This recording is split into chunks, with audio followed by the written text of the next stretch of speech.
Hey everybody, welcome to the program. It's good to have you here on Wednesday, but I begin with some really sad news. 3 police officers are dead, 2 others are in critical. It was a shooting in Pennsylvania, and folks, if you know anything about what it's like to be a police officer executing a warrant in a domestic, let me tell you, it's one of the worst things they do. Sean Sticks Larkin, he's well known all throughout television. He's the star of Live PD, On Patrol Live on Reels. He's going to join me in just a moment to talk about how big a deal this is, how hard it is for cops just to serve warrants, and how incredibly dangerous it. Look at this. This is still an evolving situation, and I'm going to have some updates on those officers and their conditions in a minute. I can't even tell you their names. It's so early that the next of kin is still being notified about these officers. They had the helicopters to life flight them. I mean, Jesus, these guys are just serving warrants. They left for work this morning. They kissed their families goodbye, and this is what happens. I got this whole thing coming up in just a second with Sticks. Listen. If there's anybody who calls it like it is, it's Sticks, and I'm really looking forward to our conversation. I also have this story to tell you about the weird. There are a couple of guys that work in an impound lot in California, and they start to smell something weird on the Tesla, right? So it gets worse, not better, and they call the cops, and the cops open the frunk, which is the trunk in the front, and they find a dismembered, decomposing young girl. Took them a while to figure out it was a girl, too. That's how bad this was. So this car here, it's registered to a big singer named David, but it's a weird spelling. It's D4VD, but he goes by David. He says, hey, I was on tour. I didn't even know that car was missing. But TMZ's uncovered some things. For instance, a tattoo on his index finger saying, shh, and a tattoo on the dead girl's body's index finger saying, shh. So we're not shutting up. We're going to talk about that. I've got Charles Ladabodier from TMZ who's going to join me on the program, too. He's got some really interesting news. And can I just say, TMZ actually helped the police to solve this. Yeah, they made some calls, and then they called the cops and said, guess what we found out? You're going to hear everything in just a moment from Charles. Also, radicalized by your feed. I call it feed poison. I know if you're a parent out there, you're probably so frustrated by how much time your kid is spending online, but there are adults doing just as much, and it's got just as bad an effect. What is it that is radicalizing us from normal to crazy to killer? Because that's happening. Just look at what happened to Charlie Kirk. Just look at what happened to Brian Thompson, right? These kids, these young people, picking up guns, allegedly. Shooting people they don't like, allegedly. Much of it prefaced by some big-time online activity. So we're going to talk to the expert tonight who's going to talk about what the warning signs are, how your feed and the bots that are in it. Yeah, we're suckers. Yeah. Joke's on us. We're the suckers. How we're being hauled in like fish and effectively mentally slaughtered. That's all coming up in just a minute as well. Let's start here, though. We begin with that breaking news in rural York County, Pennsylvania, about 2 hours west of Philadelphia. 5 police officers were shot there today, just in the last few hours. 2 of them remain in critical condition in the hospital after surgery. And the circumstances are starting to come into focus as to what happened here. We are told that the officers were trying to serve an arrest warrant in a case that was described only as domestic related, when the person who was being served decided to open up and fire on law enforcement. Quoting law enforcement sources, CNN is reporting that the shooter was lying in wait, meaning knew they were coming, planned for this.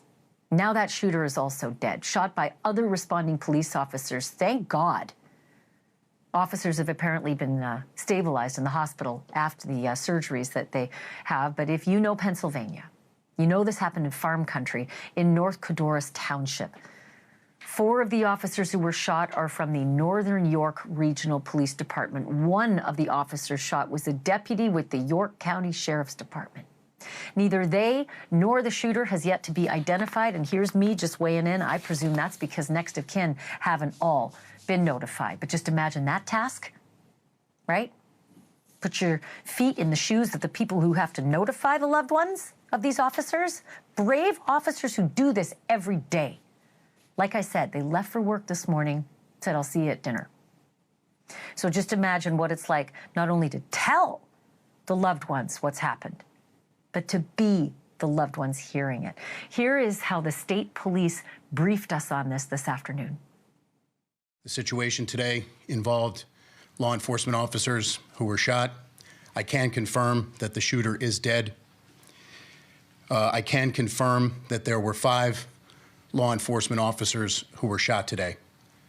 3 fatally, 2 that were transported here to Wellspan in York. They are currently listed in critical but stable condition. We have a very large investigative scene.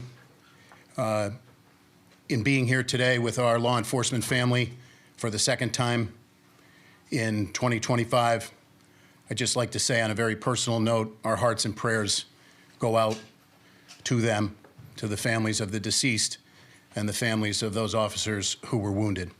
There are simply no words that I can offer to assuage the grief that this community has experienced and unfortunately will continue to experience. My good friend Sean Sticks Larkin joins me now. He's a retired sergeant with the Tulsa, Oklahoma Police Department. He's well known for his appearances on the shows Live PD and On Patrol Live on the Reels channel. We have worked together on those shows. So first I'll start here. As a fellow officer, my heart goes out to you and your brothers. I'm so sorry that we're doing this tonight, you and me, but this is reality. And I think if there's anyone who can explain to the viewers, Sean, what it's like for officers to have to serve a warrant, it is never easy. It is never safe. No, absolutely right, Ashley. And listen, I've been on, honestly, well in excess of 1,000 search warrants during my career. You know, I was a police officer almost 25 years, worked with the gang unit the last 13. I was involved in narcotics, and we ran regular search warrants. And I will say, before every warrant, there's a search warrant briefing where every single person, every officer, every deputy that is part of that entry, that containment, they are given an assignment. And then you go through what we call an officer down drill. You talk about if shots are fired, this is what we're going to do. If an officer gets shot, this is the route we're going to take to the hospital. So there is this planning that goes into it, beforehand. But I was a I was a police officer in a city. The rural stuff that we see right here, those are the type of search warrants that personally scare me because, as you mentioned before, the suspect allegedly was lying out there waiting somewhere, whether it was at the house, somewhere along the path towards the house. We don't know yet, but it could come from anywhere. And that's the difficulty of doing this type of a rural search warrant. This township only has 10,000 people where this thing happened at. So I can only imagine what that community is feeling right now, having, 3 officers killed, 2 others injured. In 2020, we lost an officer in Tulsa. And we're an 800 plus man police department, and it crushed us. So I can only imagine what they're going through there right now. You know, I'm just looking at these cornfields, and I grew up in the wheat fields of Winnipeg. You know, it's real rural outside the city limits, and I always thought it was safer once you get out of the city and you get into these rural areas. Do these officers feel any safer when they are going? And let me tell you, this is like 2.5 miles down a country road they were going to serve this warrant. Did they let their guard down because it seems like a more halcyon environment when you get out there? Obviously there's going to be intelligence that they have on the suspect that would lead them, what they think, how violent this person can be based on interviews, prior histories, calls to that house, and so forth. No police officer should ever go to any type of call, stop any car for a traffic violation and just think everything's going to be fine. You always have to be forward thinking, if something happens, this is what my reaction is going to do. This is where I'm going to get to. But again, there are so few details out about this, but just as you mentioned, it's a domestic, violence type call. From the few things that I was able to find online, officers had maybe it was in relation to something that had happened yesterday. And, if they're coming to arrest this guy and he has made a determination that, hey, I'm not going to go to jail, and he's lying in wait. And this is also another assumption. I'm assuming he had a rifle because, police officers are, serving search warrants. They're going to have ballistic vests on, possibly helmets. And pistol rounds are not going to go through those vests. And there's just no way that I can see 3 officers, executed, 2 others critically wounded by just a pistol from whatever distance. I'm assuming, once the information comes out, we're going to find out he had, some sort of a high-powered rifle waiting. Yeah, I think you're right. I think there's no way he could have gotten off that many shots and been that accurate either with a handgun. This had to be coming down a long road and into this property, and they were just, lambs to the slaughter. It just, by the way, just knowing what you said before, what it's like when you lose an officer, they feel it right across the country. You really feel it close to your, brethren when it's in your unit. What are they doing right now? I know that this is still an emergency. I know they're trying to still save 2 officers, but effectively what's happening right now, not only within the sheriff, but also the local police department? Well, right now they're going to be gathered around the families of both the injured officers, that are still in the hospital, as well as the families of the 3 that, tragically died out there today. I promise you the community in this area in York County where this township is at, they too will come forward and stand up just as we see across the country. Listen, there's a website called the Officer Down Memorial Page, and it tracks officers that are killed in the line of duty every single year. And for those of us in law enforcement, our goal, we hope to do that in my career, we have never done yet, is be below 100. I think with these deaths today, it puts us at 65 for the year. 31 of those as firearm related deaths, where officers were murdered. And that's why every single year in Washington, D.C., we have a memorial there. We have the National Law Enforcement Officer Memorial, where the names of all of these, men or women that were killed here today, their names will be unfortunately read next year from a stage, just kind of showing respect to both them and their families. I was trying to figure out, 5 officers being shot is just sort of unheard of, even with a warrant. You and I have seen it. We've covered it on Patrol. We've seen people being shot as they show up at doors, but 5 of them. Is it normal to have 5 officers responding to a warrant, knowing that this is domestic, which is about the worst of the worst, and that it started yesterday and that it's rural? Oh, listen, I can, speak for my own agency. Pretty much every search warrant we ran on, we had 10, 12, 15 guys. You're going to have a large team that's part of your entry. You're going to have a containment, in case a suspect flees out the back. Is this in an area where crowds are a potential problem that you need to have additional officers out there for crowd control? And kind of as I mentioned at the beginning of the segment, every single person is going to have a specific assignment prior to them going to the warrant. And obviously, when you have 5 officers that get shot, other people have to transition and try to step up, to try to save their fallen brothers. And at that point, obviously, the execution of the search warrant becomes secondary. It's a matter of survival and trying to save the lives of your fellow deputies. Well, and take out the risk and the danger, the person who's doing this. That would be a focus as well. Stix, can't tell you how much I appreciate your insight. Every time I hear you talk, I learn something new, and I'm just so sorry for you and all your brothers and sisters out there in law enforcement that you have to talk about these stories and have that memorial in D.C. Appreciate this.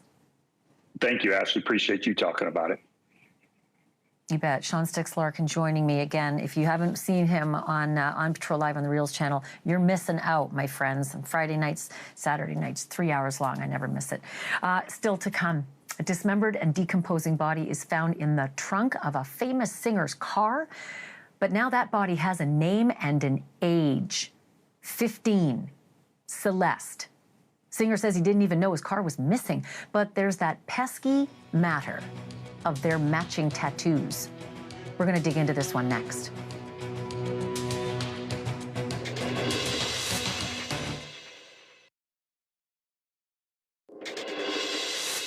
Tonight, a mystery solved, one that's haunted a California family for 17 and a half months, but it's been solved in the worst way, the worst imaginable way. And it's also given way to a second and much more sinister mystery. Today, the LA County Medical Examiner identified the rotting human remains discovered last week in the trunk of an impounded Tesla. They belong to this girl, Celeste Rivas Hernandez. Celeste was just 13 when she went missing from her family's home in Lake Elsinore in Riverside County in April of last year. She turned 15 on September 7th. That's 10 days ago. And I only say this because I actually don't know if she turned 15. She did if she was alive. But authorities say it's probably pretty doubtful that 10 days ago she was alive. Her dismembered body was found one day after her birthday. And the ME says that it had been in that car, and I quote, for an extended period of time. Police were only called when the workers at the impound lot said they just couldn't take the stench that was coming from that Tesla. The car's ownership was never a mystery. The registration papers say that David Anthony Burke owned that car, but his millions of fans know him by a different name, a name that is pronounced David, but spelled D4VD. Looks like David, you know, the 4 looks like an A, but he's a singer. He's 20 years old. His debut album dropped in February, but he shot to fame on TikTok. And now David is out on a world tour. For now, at least, the investigators aren't making any connections between David and this poor girl, Celeste. But the girl's mother, that's different. She says her 13-year-old daughter was dating someone named David when she disappeared last year. And the mom says her daughter also had the same tattoo on her right index finger. Same one that David the singer happens to have, right here. And that tattoo spells shh. Now, I want to be completely fair. A lot of other people have that same tattoo. Among them, Rihanna, Lindsay Lohan, and the actor and singer Lily Allen. You can see them there, shh, on that index finger. But just tonight, TMZ acquired this photo of David standing in Rivera's neighborhood before she disappeared. The singer's spokesperson says that he's, quote, fully cooperating with the authorities. I should note that this is not the only dead body that was found in a car after being towed to an impound lot.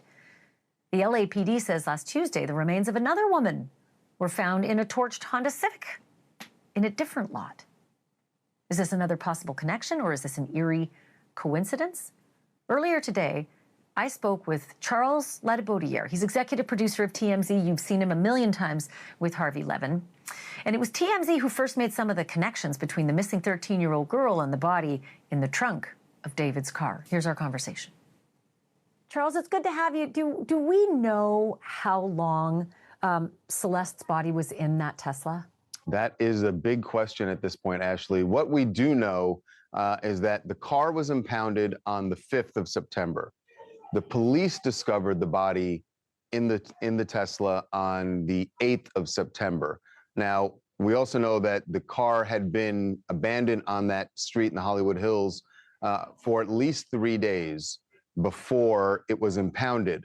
We've also spoken to neighbors in that area who said that there were people who had walked by the car and had noticed a bad odor, and that they kind of thought it was either a dead animal somewhere, either under the car or near the car. But when they called the police to report this car abandoned, they didn't mention the odor. They just thought it was a dead animal somewhere in the area. And then, of course, the police had the car in the impound yard for a couple of days before suddenly someone there was like, yeah, there's something off here. And that's when they opened that front hatch on the Tesla and found the bag with the body parts. And they call that the frunk, if I'm not mistaken, in the front of the Tesla. It's like the trunk in the front, so to speak. But that's a really good point of forensic interest, that there was someone who noticed something that didn't smell right when the car was abandoned on that California street. So that would indicate that the body was in there probably prior to the impound lot. Are they able to determine how Celeste died at this point? The medical examiner has said that the cause of death is deferred, meaning they have not been able to figure it out at this point, and there's going to be further toxicology testing. It may just be that, remember, you know, what was put in that bag, the body had been dismembered, and maybe they don't have enough at this point to positively say this was the cause of death. It sounds weird to say they don't have a cause of death because, look, it's LAPD robbery homicide that is investigating. The body being dismembered would lead one to believe that this is a homicide, but they just don't have that forensically yet they can't say for sure what the cause of death is. And not to be too graphic, but it's important for the investigation and obviously for the autopsy as well. She was not found in her complete, her complete body wasn't found. These were parts. And if I'm not mistaken, was it a head and a torso and that's it? Yeah, there was also, I don't, this, you're right, this is just very grisly to say, but I don't know if they had all the limbs. They certainly had some of them because the police did say that she had this tattoo, which is very interesting, something we found out, but she had a tattoo on her right index finger that said the letters SHHH ... And that was on her right index finger. We had actually spoken to Celeste's mother last week. And at that point, the police had said that the tattoo was there, but the mom told us more information, which the police had not released, which was that the tattoo was in red ink. You at TMZ were able to zero in on his fingers, I think, in one of the photographs and see that he's got the same one. Yes, he had the same one, at least as of last September. So we went back last summer looking for this tattoo, and from April, photos that we found of him performing, from April up till August 1st, all the photos did not show that tattoo. And then in September of 2024, then we found a photo where he did have, and we've seen others since then, where he has this tattoo on his finger. David was on tour, as I understand, when the body was discovered in his Tesla. Was he also on tour when the Tesla was abandoned? Yes, he has been out of LA since I believe it was early August is when his tour started. So, you know, since the discovery in the car, we've seen him play shows in Iowa, in Minnesota, all across the upper Midwest. And most recently, just last night, he performed in Seattle. He was, so the tour has gone on, you know, has not been upset by the investigation. And, but as of this morning, now it has been, because we called the venue in Seattle where he was scheduled to play tonight, and they told us that that concert would not be happening. So tonight's show canceled. We haven't heard an official word on the rest of the tour. He had dates that were he was set to play in LA this coming weekend at the Greek Theater.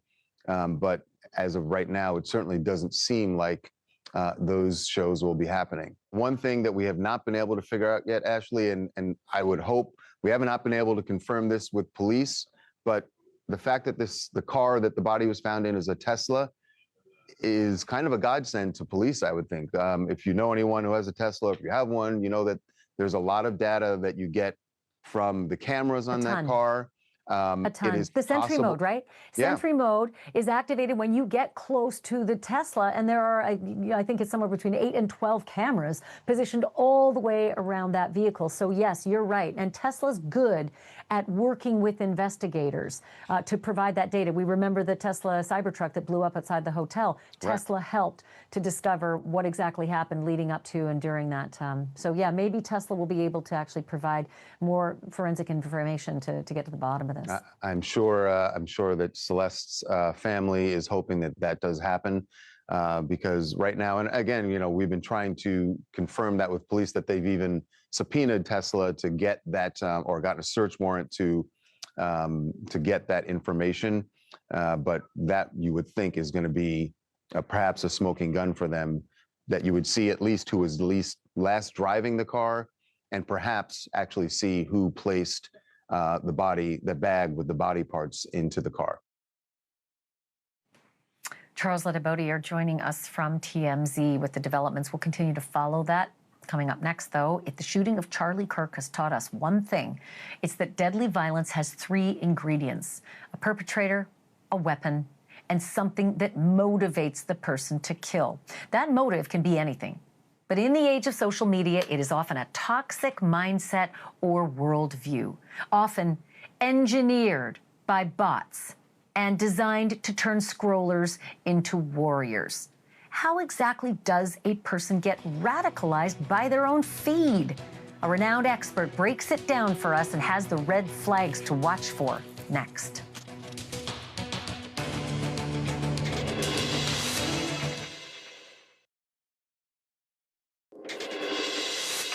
Anyone who's ever glanced at their social media only to come up for air an hour later knows why they call it doom scrolling. You can be on top of the world when you start, and you can hate everybody and everything when you finally look away. You probably already know that anger doesn't just happen. That anger is engineered, which brings me to another term, algorithm. Algorithms track your clicks, and they track your pauses, and they track your likes, and they track your comments. And algorithms tweak your feed accordingly to ensure that you get a steady stream of posts and ads that suit your every taste, from pork chops to platform shoes to politics. And why? Because the longer we scroll and comment and like, the more money the social platform makes. And nothing keeps us scrolling quite like anger and outrage, which makes us complete suckers. It isn't new, of course. In the wrong hands, outrage has always been a potentially deadly weapon. But from all we know so far about the killing of Charlie Kirk, the outrage that motivated the alleged shooter was cultivated and nurtured on Soch. Friends say Tyler Robinson was terminally online. That's a quote, terminally online, obsessed with memes, addicted to the chat room app called Discord. And according to text messages that were released by the police, even carving social media catchphrases onto his bullets. As brazen as the murder of Charlie Kirk was, today we learned just how scared this guy was of getting shot himself, especially in the hours leading up to his surrender. Here's the Utah sheriff involved in Robinson's murder. Take a look. He was truly fearful of being shot by law enforcement, so that the conditions were as relaxed and comfortable and almost to the point of, inviting. And if at the end of the day, we accomplish him surrendering peacefully on his own, I'm gonna make some concessions to make that happen. Yeah, I hope I said Robinson's surrender. Sometimes I catch myself, and I wasn't sure if I said Robinson's murder or Robinson's surrender, but that obviously was the sheriff involved in Robinson's surrender. Another case in point highlighting feed poison. That's what I like to call it, feed poison. Desmond Hawley, this kid, 16-year-old Colorado boy who opened fire at Evergreen High School the same day Charlie Kirk was gunned down in Utah. Hawley shot and wounded 2 students before turning the gun on himself. The county sheriff says that Hawley had been, quote, radicalized by some extremist network, which has since been reported to include an online forum devoted to mass murder, white supremacist propaganda, and anti-Semitic rants. At this point, I'm not even sure what to ask, right? But I know I need an expert, and my next guest is very much that, literally writing the book on it. Cynthia Miller-Idris is a professor at American University and founding director of the Polarization and Extreme Research Innovation Lab. Boy, do we need that. This is her new book, just released yesterday, in fact, Man Up, The New Misogyny and the Rise of Violent Extremism. Cynthia, I don't know where you've been all my life, but I wish I'd known you since social media, was in my lexicon. Let me just ask you about what I call feed poison, because that's really what it is. I like puppies and kitties, and I get a lot of that. But I know that my kids are starting to get some really scary stuff. And I want to know what it is we can do about it, other than trying to parent them, which seems hopeless because they have their phones everywhere we aren't. Well, thanks for having me. There are a couple things that really are standing out from these cases that I think are really important for parents to understand. One is how much of their feeds is often not related to content they subscribed to or are following intentionally, and we all see that in our feeds. So much promoted, sponsored, recommended content. So a lot of parents think they're doing the right thing by looking at who their kids are following, but then actually the content is not consistent with that. So that's one thing to be be aware of, and to see whether you can filter that content to be only limited to people they actually have signed up to follow. But then on top of that, I think maintaining open conversations with kids whenever possible. Grandparents are particularly good at this. Ask kids to explain what a meme is, ask them to explain how it works, and really try to listen in the carpool, on the soccer field, across the dinner table to the kinds of things your kids are saying. That's the kids. What about our friends, our parents, our colleagues, our adults who should know better but are just being as poisoned as the kids are? Yeah, I mean, adults are no less susceptible to the addictive nature of the scrolling, you know, the scroll and scroll until you whatever feeling, is the quote from one kid I recently interviewed, that doom scrolling or the addictive nature of it. But at least adults have alternative places to spend time in a lot of cases. What we're seeing with young men in particular is this highly online world combined with real loneliness. So 25% of young men under 30 say they don't have a single friend, and 50% of American men say their online lives are more rewarding than their offline lives. So you get those kinds of dynamics, and you find people looking for community and often finding it in a bad place. Those statistics make me want to just vomit. That many people without a friend, and that many people saying, I find more rewarding life online than in real society. So, I mean, I love the fact that you're the director of the Polarization and Extreme Research Innovation Lab. What are you doing? Like, what can we all do to help you in your work? Like, what can we do to help our fellow citizens get the F off their feeds and understand what's happening to them by the way, bots and AI. So it's not even real people you think you're following oftentimes. It's just you're a sucker. You're a sucker to the garbage.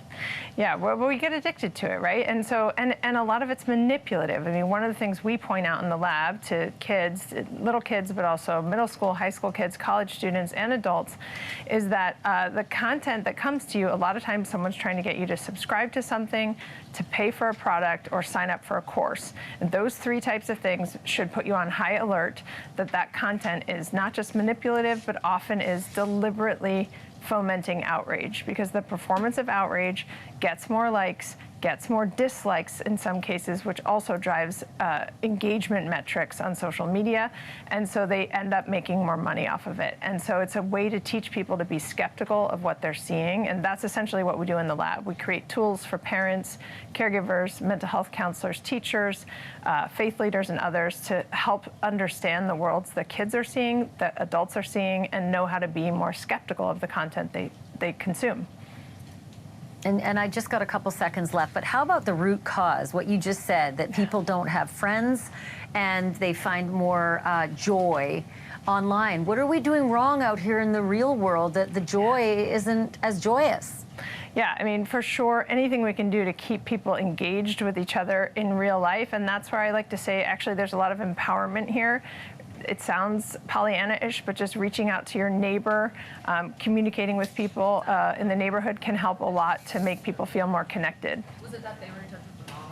Get off your effing feed is what I keep saying to everybody. And I can't believe in this day and age I even say the word effing. Used to be we weren't even allowed to use the word effing on the air, but now it's almost like you can't reach anybody unless you say something really aggro, you know? Thank you so much, Cynthia. Boy, I hope you can come back on the air. I feel like you and I are going to have a long relationship the way things are going in this country. Well, there's lots to say, so thanks for having me. You bet. And let me just tell everybody again, your book is called Man Up: The New Misogyny and the Rise of Violent Extremism. Smart reading. Coming up, folks, is this really the end of the line for Lyle and Eric Menendez? For two people sentenced to life without the possibility of parole, they came closer than anybody could have ever expected to walking out of their California prison, free and clear, but not close enough. So what chances do they have left? And how might the political winds keep them right where they are until they die? That's next.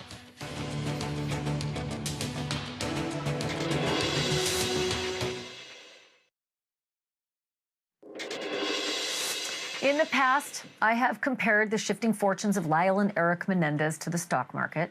One day they look like shoo-ins for resentencing or for a new trial or outright release from prison, and then the next day, seems like they're right back where they started. And tonight, it looks like their prospects are again bleak. Lyle and Eric admitted that they shotgunned their parents to death in 1989 after years of sexual abuse. But if they were a stock, you might consider cutting your losses and selling quick. But they're not a stock, they're people. And they're not exactly back to square one either.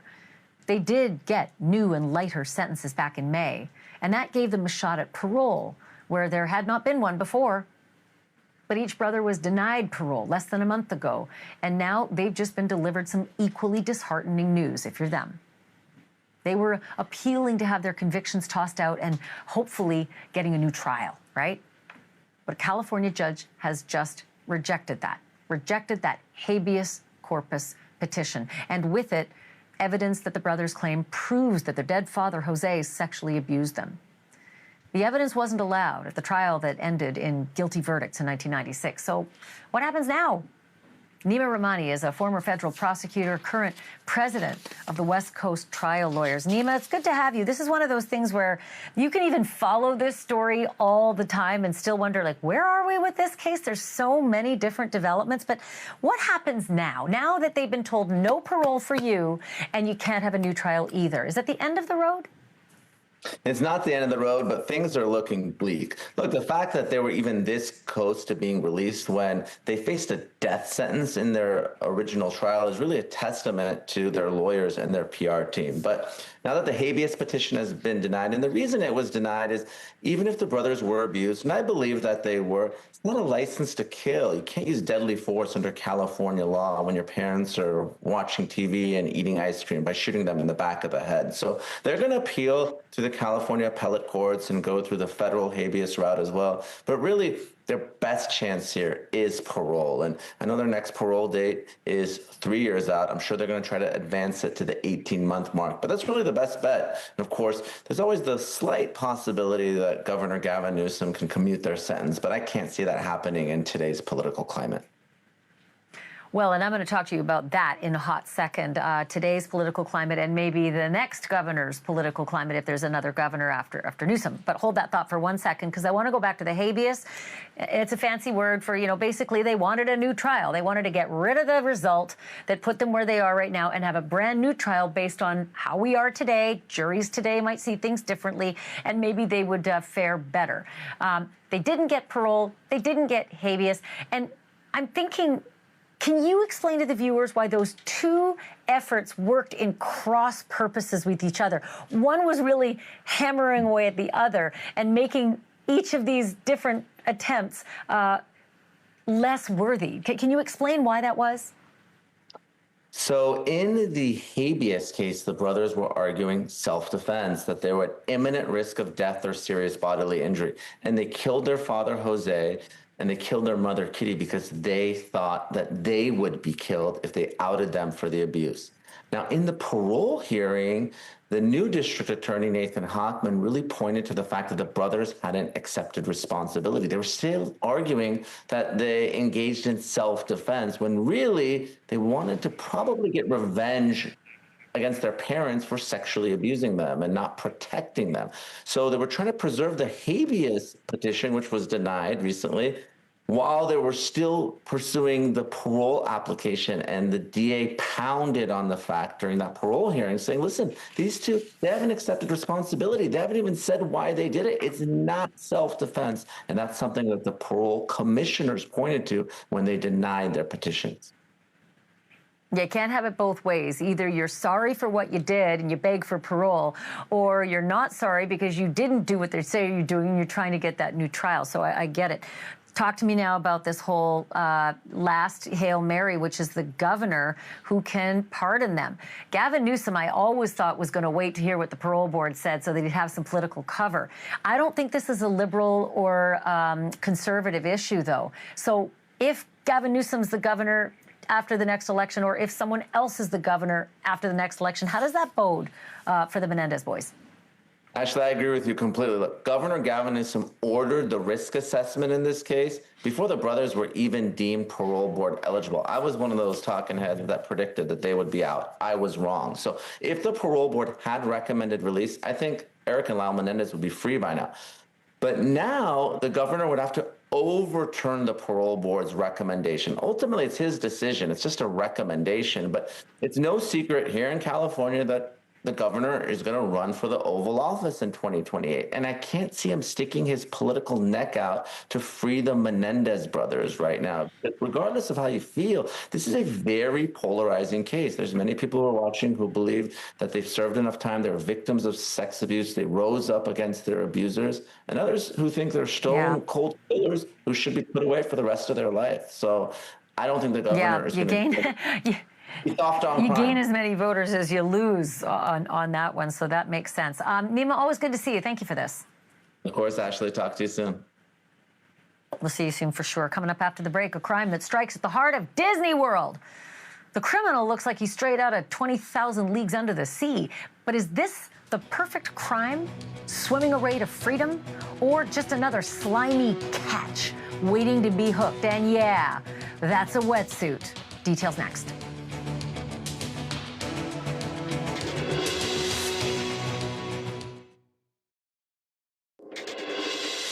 How's this for a clean getaway? A robber swims up to a restaurant on a pond in Central Florida and helps himself to the night's receipts and then swims away. Even the crime scene was clean, squeaky clean, you might say. The restaurant is a mock steamboat at Disney Springs Entertainment Complex on the edge of Walt Disney World. And you can see the villain head to toe in his wetsuit right before he spray painted the security cam. Nice.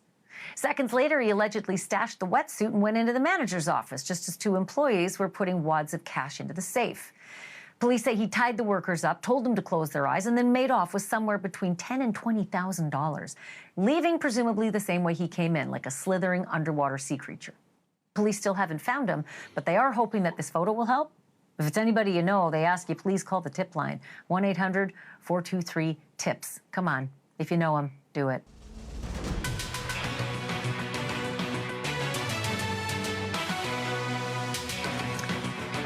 Hey everybody, welcome to Tuesday. Got a lot of news to tell you about that singer named David who spells it the weird way, D4VD. A lot of things have happened today that weren't on the radar yesterday and are certainly very curious. So this is the guy, if you didn't know him before, you may know him now, but not because of the music, because of the dead teenage girl who was found in the trunk of his Tesla. Those are the facts. After that, it's really hard to know exactly what the facts are because police aren't talking and neither is that young singer. Here's what we do know. He's moved out of that house, that $20,000 a month house, the one where police raided for 12 hours looking for evidence in this death of the teenager. Yeah, no longer there. We also know who used to own that house, and it is one big A-list celebrity.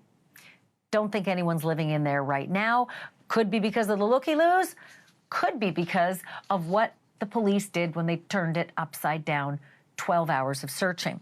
We also know a little bit more about where David has been spending his time and how he's been spending his time while the internet burns around him with the theories of what happened to this young girl who may have been as young as 11 when they first connected.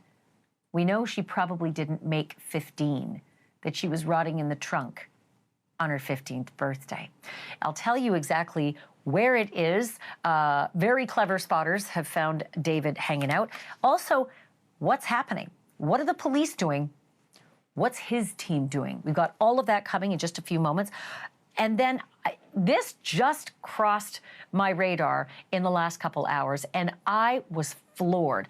I'm going to stop down and just play you some video in a moment here. It is a young man who is being told at a concert he's in the wrong seat. And the person who's telling him is a guest relations worker who's 66 years old.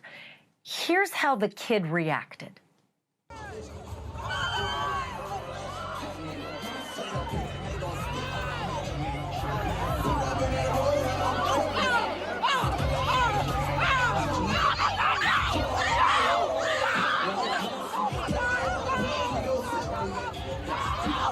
Do not adjust your set. What you are seeing is a young teenager throwing haymakers at a 66-year-old employee, left bloodied and bewildered and terrified he wasn't going to survive. What do you think happened to this kid after this attack. Pour yourself a drink, maybe 3. I've got that coming for you in just a moment. Also, Taylor Swift fans, if you don't know this, you're not going to like it. Taylor Swift got an order of protection yesterday against a guy who will not leave her alone. He shows up at her house. He thinks Taylor is the mother of his baby.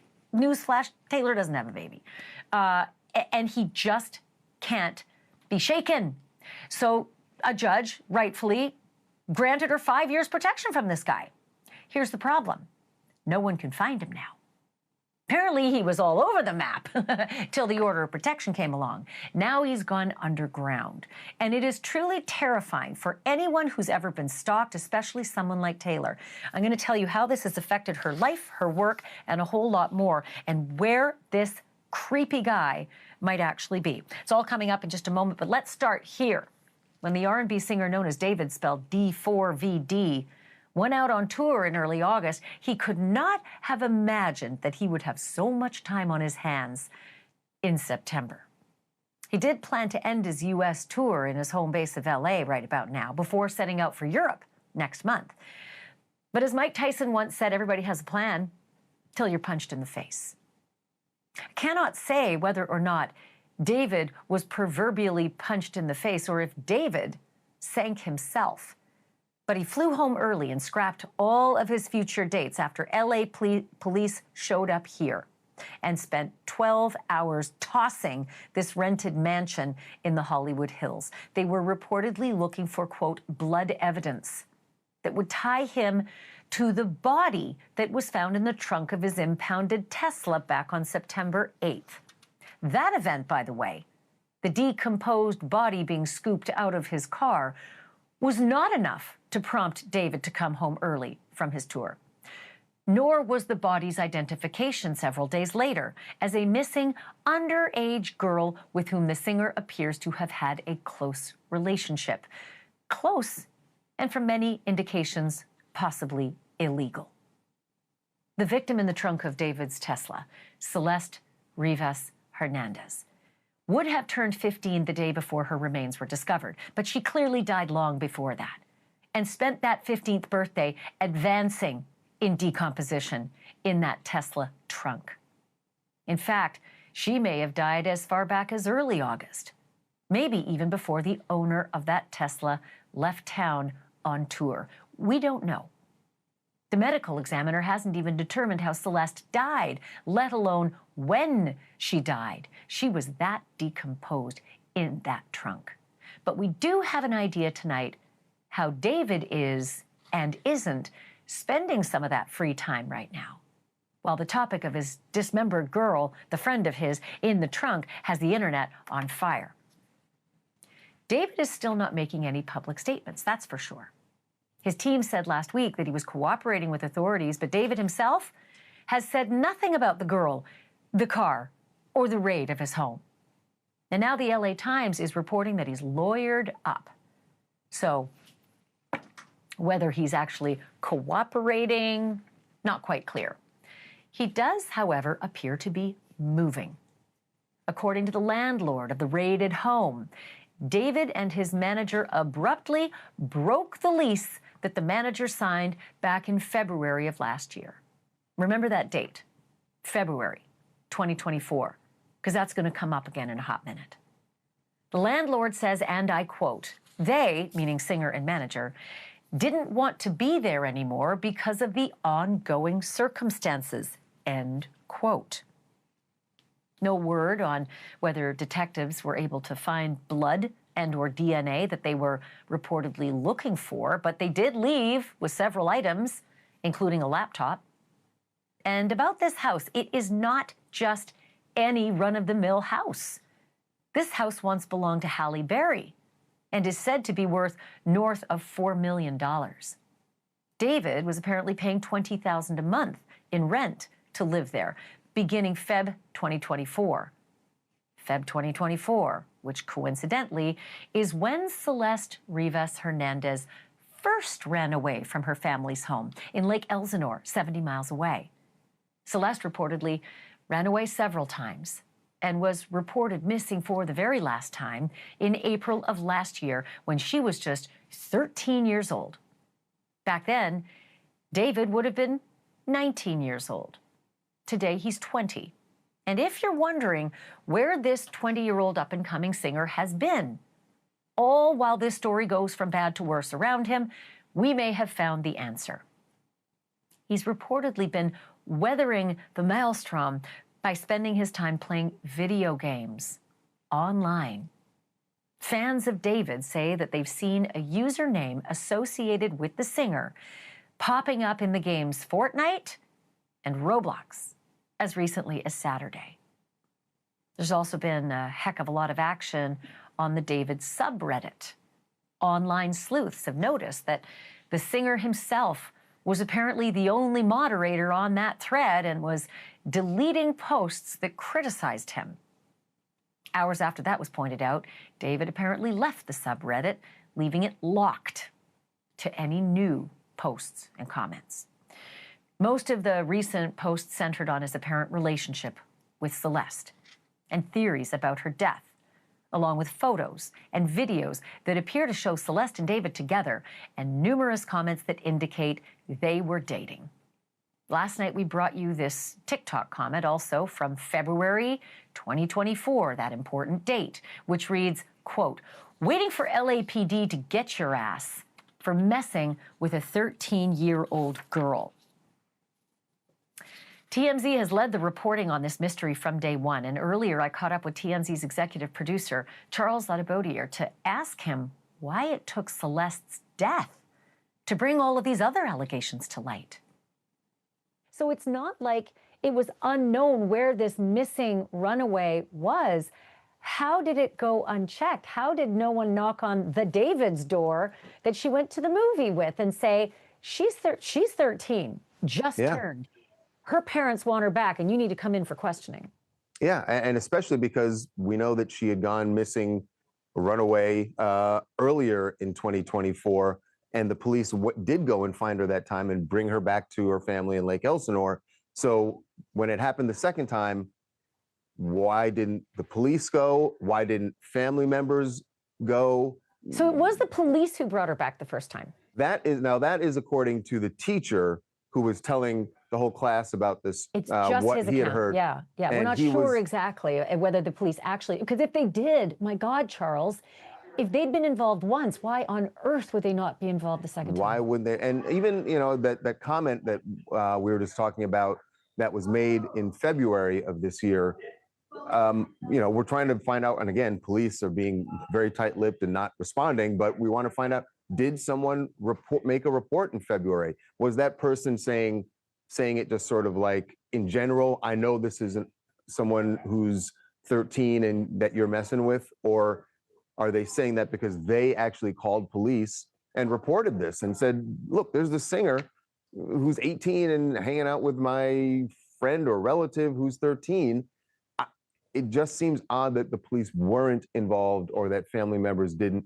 It's possible they didn't know where David was living at that point. It's just astounding to think that, in 2022, when chat groups suggested, is Celeste in here? Yeah, you bet, David. Like, she'd have been just 12. She'd have been fresh out of being 11 years old when the contact may have first been made. If you do the math, he might have been 17 at that point. At the point where they're meeting up, she's 13, he's 18. There's no Romeo and Juliet law that would protect you there. Nope. And then at 19, and she's 14, it's still not good. And then he's now 20. So they may have, I'm not sure when his birthday is, but they may have been 20 and 14 years old if they were together romantically. And again, ain't no law, nowhere, no how, unless your parents are signing off on it, that says that's legal. Yeah, and it's very clear that her mother was not signing off on this, just from our conversations with her. There are so many questions here about what the nature of this relationship was, and clearly how long it was going on. Charles Ladebodier from TMZ, and I'm joined now by someone who knows a lot about investigations like this, because Matt Murphy is the former senior deputy DA in Orange County, California, and successfully prosecuted dozens of murder cases there. He's also the author of the Book of Murder, A Prosecutor's Journey Through Love and Death. Matt, I have been knocking on your door for days now, wanting to have this conversation with you, because I am surprised there hasn't been an arrest yet, and I wanted to know if you are. Well, they're taking their time, Ashley, which is exactly what they should be doing. And there's a lot to untangle here. And it's important to remember he's presumed innocent, right? And we know, based on past history, there are juries in LA that will entertain absolutely insane defense theories. And so they're crossing their T's and dotting their I's, and they're being methodical, which is exactly what they should be doing. And I anticipate it's going to be a little while. Okay, so there are a multitude of potential crimes, as you just hit on. Number one, a 13-year-old there's a line under California law for any sexual contact. And again, it's speculative at this point. We don't know. The information hasn't come out. But there's a big line between 13 and 14. 13 is 288A of the California Penal Code, which is essentially any lewd contact with a minor, 13 or under. So that's a big deal. 14 also, it's 288C. So depending on just the nature of the relationship itself, before we even get to the homicide, he's being investigated right now. And apparently they went in there. Some of the things that we're seeing coming out of that house were things like computers and tablets. And that's exactly what they should be looking for. And right now, probably as we speak, there is some overworked, underpaid forensic technologist who's going through cell phones and computers and looking for any evidence of that relationship. Another thing that's interesting here is, we've talked about this before, Ashley. We have the information that's come out from the LAPD, which has been minimal, right? And it should be minimal right now. They have to be very careful about the information they release. But this is a murder potentially a murder in the modern era. And the reason I say potentially, we don't have a cause of death yet. And I've had cases where we thought somebody was murdered and it turned out later it was an OD. We had one once where the person committed suicide, it turned out. So we don't know yet. Now, she was dismembered, certainly didn't do that to herself, but we don't know from the coroner's office yet exactly if they have a cause of death, what it was. We don't know. And I'm going to suspect a dismembered, heavily decomposed body like that, it's going to be tough to tell. There are certain telltale signs depending on what was in there, what they actually recovered. But at this point, we don't know. But the really interesting part about this to me is the online sleuthing. And that there can be a lot of bad that goes along with that. But some of this is really interesting here. You wrote a song called Romantic Homicide. Now, that was long before she was killed. Or died, but it's the online part is really interesting. All these videos that keep popping up where it shows this young woman that looks like her.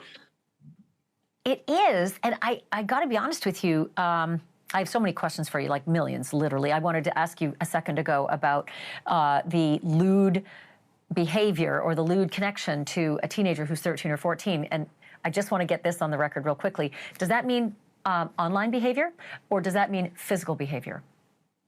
That's a really good question. There are circumstances where online behavior alone between a 13 or under child and an adult can constitute a completed child molest. In other words, if they're sexting or somebody is directing a child to perform certain acts online, I've prosecuted those before where that counts as a completed child molest, even if they haven't met and even if there's no physical contact.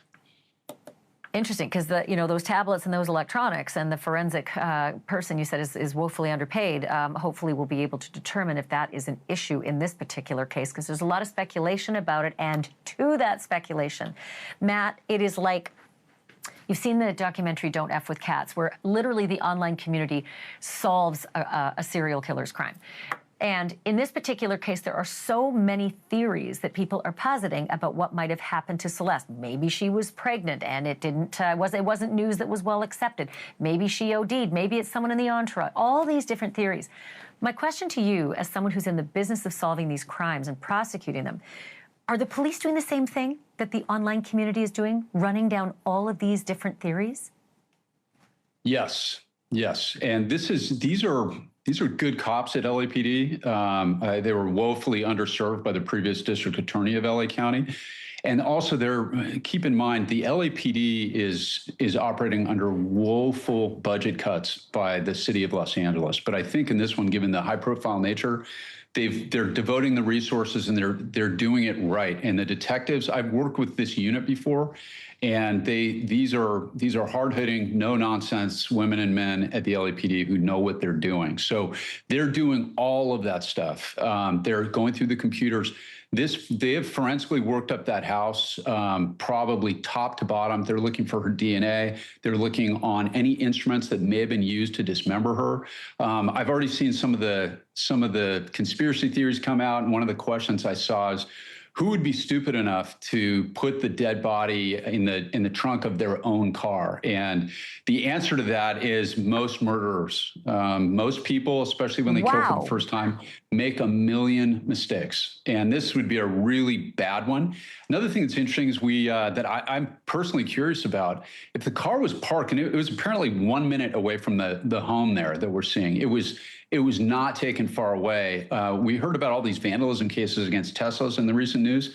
With all the cameras that are on Teslas, I'm very curious to see if there's an actual video on the data recorder of that car that shows who the driver was.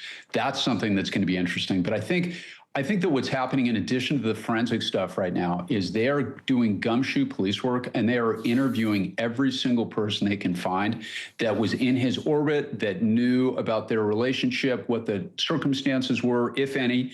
And it certainly sounds, there's a lot of circumstantial evidence right now indicating that there had been some sort of close relationship between them, perhaps romantic. It certainly looks that way. But right now, again, the LAPD is putting it together, and we're going to see a lot of these pieces probably fit together here pretty soon. I have 20 seconds, but I've got to get you on the record here. If they can't come up with a cause of death, is that brutal for this case?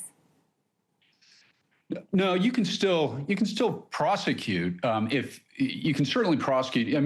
I did 5 no body cases where we had no exact cause of death either. So you can certainly do it. But it does throw a wrinkle in there. If you've just got a decomposed, torso, or depending on what's available, what I would be asking if I was them is the hyoid bone. That's a bone in the neck that's consistent with strangulation. That's something that doesn't go away with decomposition. I'm sure they're looking at that. If it's true that her head was recovered, they can find what's called petechial hemorrhaging in her eyes, indicating strangulation. Bones will leave marks concerning stabbing. So the forensic pathology here is going to be very interesting. And again, the coroners in LA County are the real deal. They know what they're doing. So we'll have to see. And let's hope, let's hope that they do all the toxicology tests that might indicate whether it's a drug overdose as well, because like you said before, that is entirely possible. You and I have to have a longer conversation, my friend, but I got a hard break coming at me. Thank you so much for doing this. I really appreciate it. Happy to anytime, Ashley. Thank you so much. Matt Murphy, one of the best in the business. Again, The Book of Murder. Pick it up. Check it out. It's really, really good. There is no doubt that David's getting the best legal advice that money can buy. And remember, he is no more guilty of anything right now than you are, or I am. But celebrities who get wrapped up in something bad, they have to fight on 2 fronts. They need to try to stay out of jail, a big one, and they need to try to protect the brand that ostensibly was supposed to carry them through life.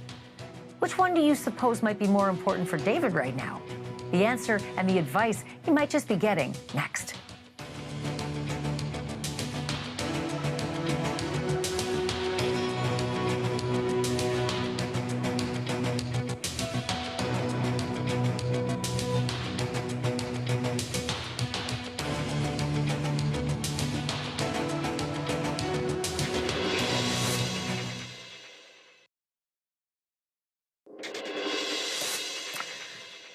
A California teenager who was reported missing by her family turns up dead in the trunk of an abandoned car 17 months later.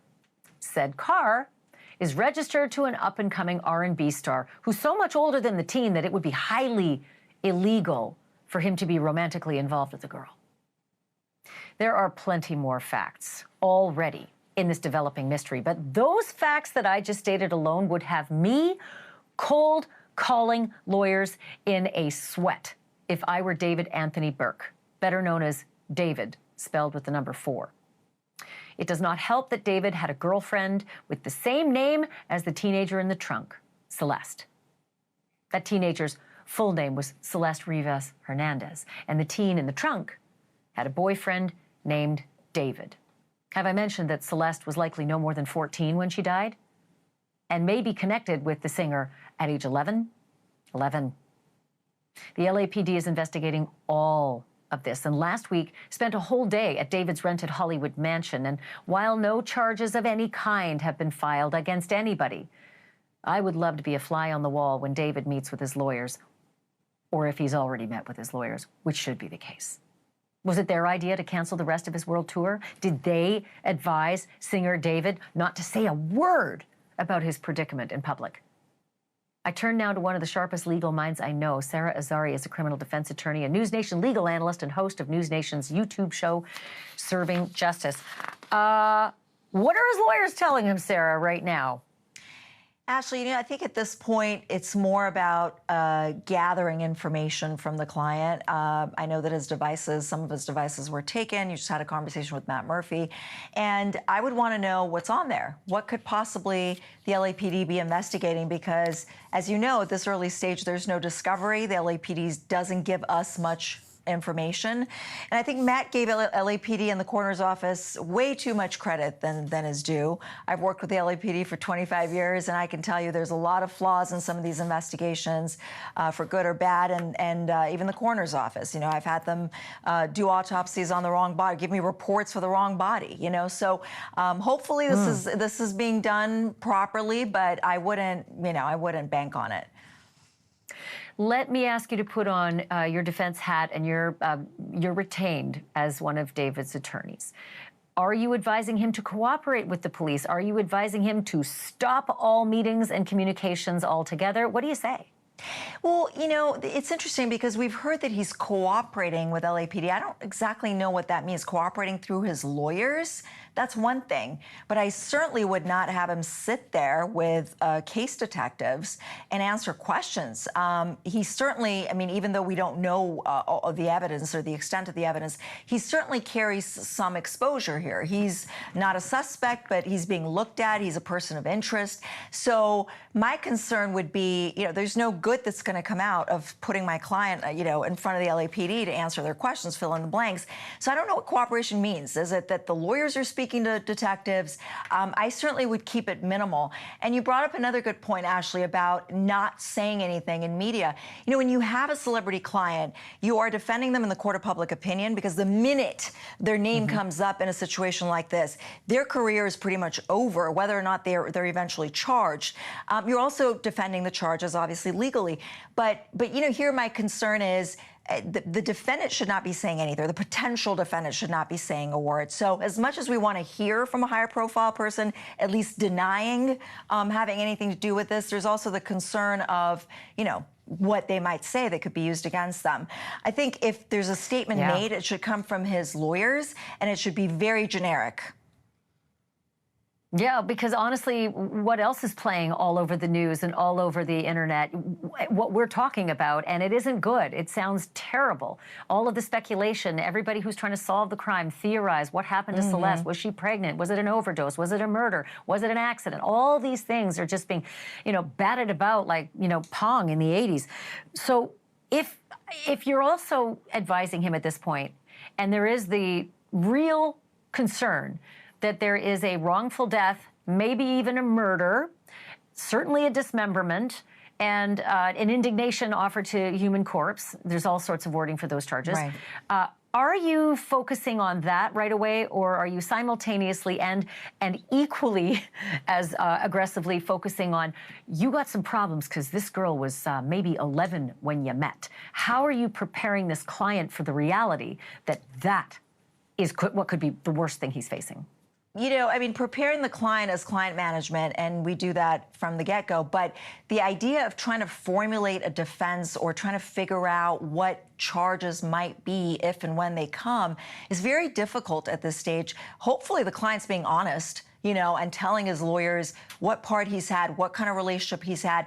But ultimately, how we defend the case depends on what the evidence is, obviously what the charges are. But, do they have digital evidence? Do they have a bunch of snitches flipping? Do they have, videos, like Matt said, showing a sexual relationship or something that shows more than just a odd connection between an older teen and a younger teen.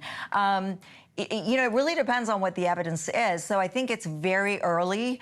And as much as it's so challenging with a high-profile client because you're going to have to do damage control and brand damage control and all of that, the main problem here, the main concern should be his liberty, which is the criminal exposure that he carries. Yeah, that's big, right? Because who cares about your brand if you're stuck in prison? You can just ask Diddy about that, right? Hey, Sarah, I want to have you back because I have lots more questions for you, but I'm fitting it all in tonight. Thanks so much for doing this. I appreciate it. Of course, good to see you.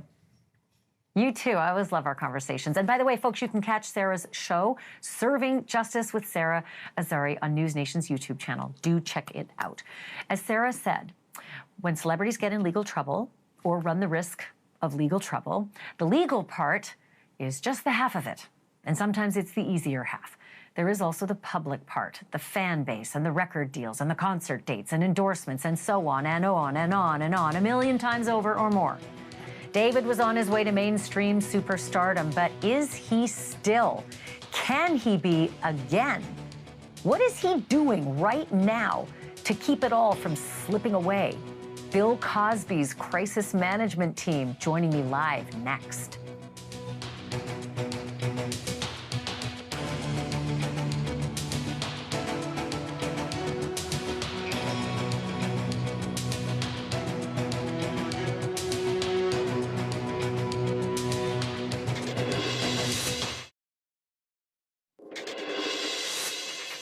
A whole lot of people who didn't know the singer named David a month ago certainly know that name tonight. They even know the uncommon spelling of his very common name, D4VD, David. But the tens of millions of people who now know who he is may not know him for the music, but instead for the dead girl found in his trunk. I'm not sure if he sees that as a glass half full picture. He sure did spike in fame because of this. The glass half empty part may be that serious legal trouble could be just around the corner. David has made exactly 0 public statements since the remains of Celeste Rivas Hernandez were found September 8th, while the singer was touring 2,000 miles away. And believe me, we have asked for comments every single day since the story broke. He certainly has the right to remain silent because A, he has not been charged with anything yet, and B, charges or no charges, he's got a career to think about as well. And that brings me to my next guest. One of the nation's premier experts in advertising, navigating, and surviving PR disasters. Andrew Wyatt is a celebrity publicist and crisis manager who served as Bill Cosby's spokesman during Cosby's prosecution for sexual assault. Andrew, it's great to have you on the show. Thank you so much for being on. It's been more than 2 weeks. Yeah, this is such a conundrum, right? Been more than 2 weeks since Celeste's body was found in David's trunk, and David has been absolutely radio silent. Do you think that's a good strategy to employ, staying completely silent while the world sort of blows up around him?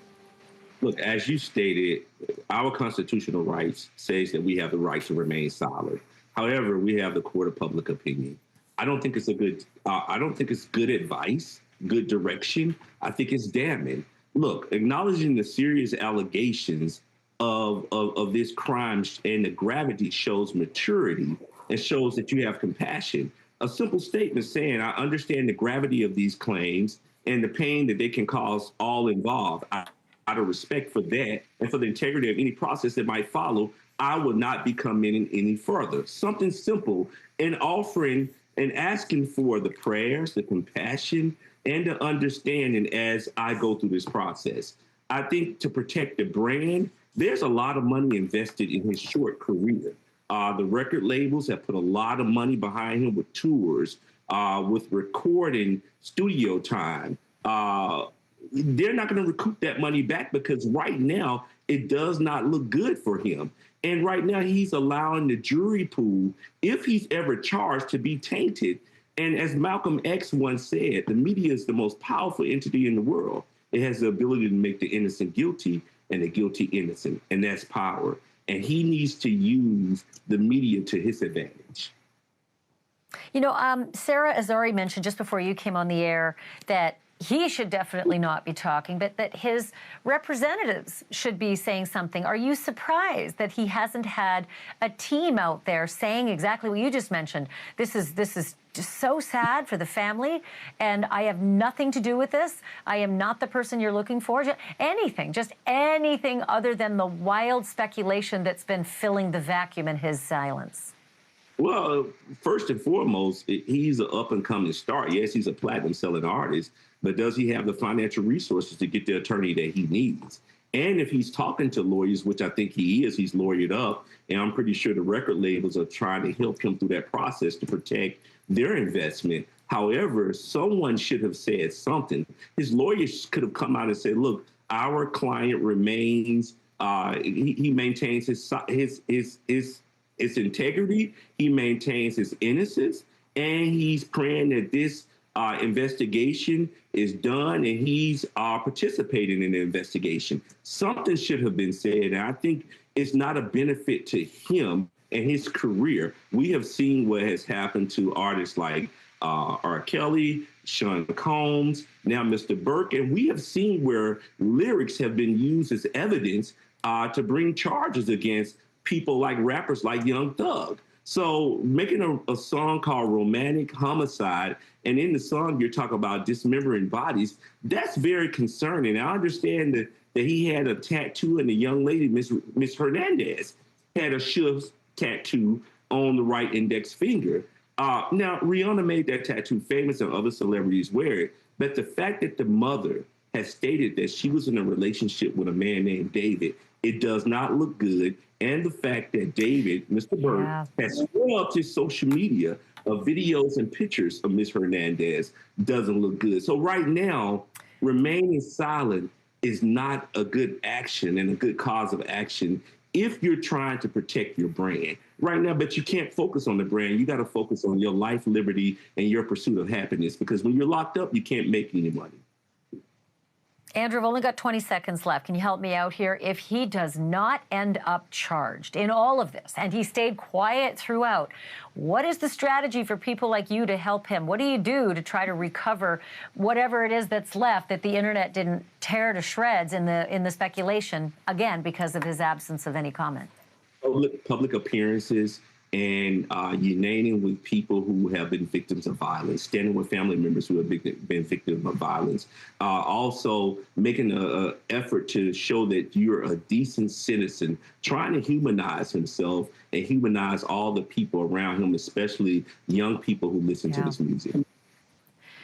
You're going to have to come back, because if there is a charge, I'm going to have to ask you that next question, which is, oh, damn, what do you do now that he's charged? And I know there's a whole other strategy in your toolkit. Andrew White, it's good to have you on. Thank you so much for having me. When we have you on next time, we got to work on your audio, though, because I keep hearing a cutout. So we're gonna get a better connection, and we'll definitely have you on again. Thanks for doing this. Thank you so much, Ashley. Andrew Wyatt joining us tonight, and he will be back. Coming up next, a video that made my skin crawl. A 66-year-old customer service worker being beaten to a pulp by a young teenage concert goer who was told he was in the wrong seat.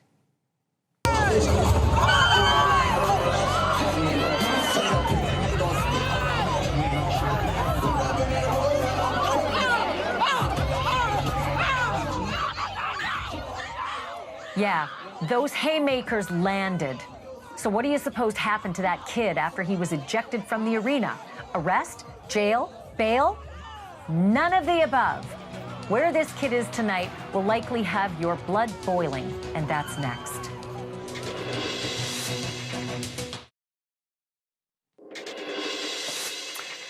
I was sick to my stomach when I saw some video out of Kansas City, Missouri tonight. I'm about to show you something that happened at the concert there at the T-Mobile Center. A 66-year-old guest relations worker informing a young teenage boy that he's in the wrong seat and he had to move to the seat that corresponded with his ticket. We've seen it happen lots of times. But it seems that the teenager did not like being told that. So here's how the kid responded to the elderly worker. Again, word of warning, this is tough to watch.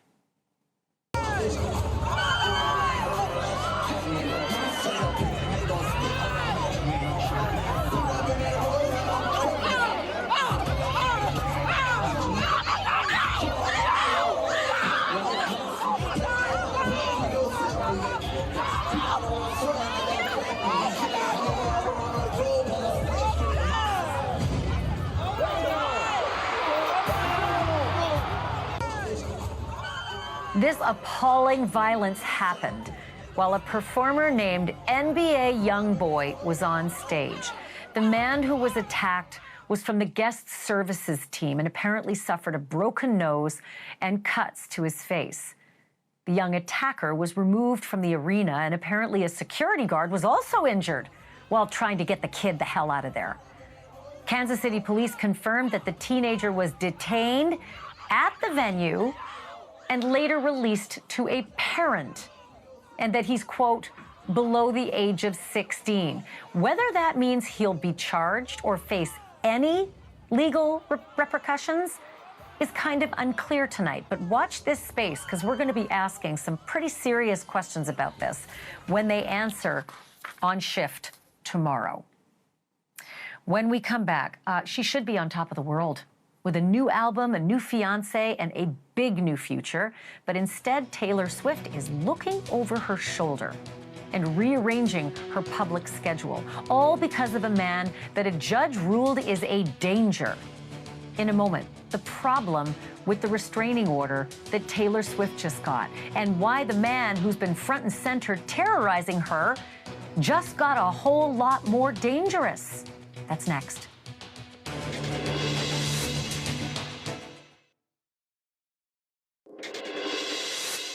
Even celebs who go their whole careers without being the subject of a police investigation or a litany of lawsuits or a Netflix docuseries, they know that fame still has its pitfalls. And Taylor Swift's pitfall has a name.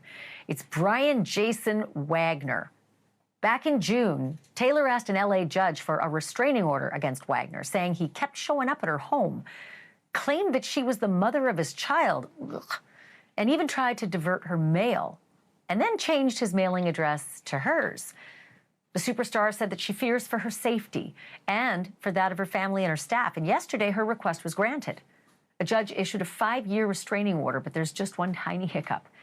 Nobody knows where Brian Jason Wagner is. He didn't show up for the hearing.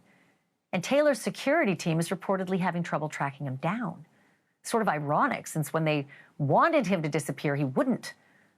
And he may not even know that he's not allowed within 100 yards of Taylor Swift, not allowed to contact her in any way, and not allowed to have a gun at all, unless, of course, he's watching me right now.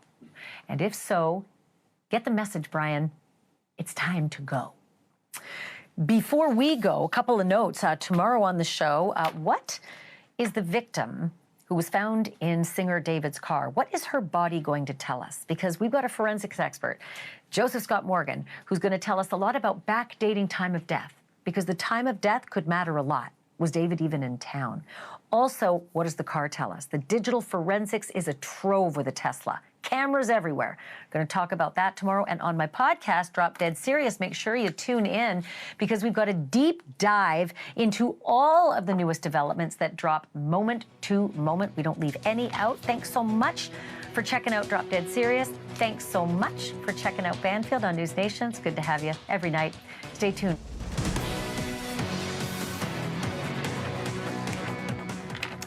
Hey, everybody. Welcome to one solid hour of breaking news on two very big stories in the true crime world, Bryan Kohberger and the R&B singer named David. Let's begin with the Idaho murders. It's been a complete mystery. what Bryan Kohberger did and where he went in the hours after butchering those 4 innocent college kids in Moscow, Idaho. We were all shocked when we saw a chilling selfie emerge of Kohberger just hours after the murders, smiling and giving a thumbs up in the bathroom of his student apartment. But tonight, for the first time, we have full-on high-definition video of what he did right after he snapped that selfie. Same clothes, standing in a Costco. What he was doing the very moment his sadistic crimes were coming to light. I'm going to show you all of his movements, frame by frame, all the places he went, the things he bought. That's all coming in just a moment.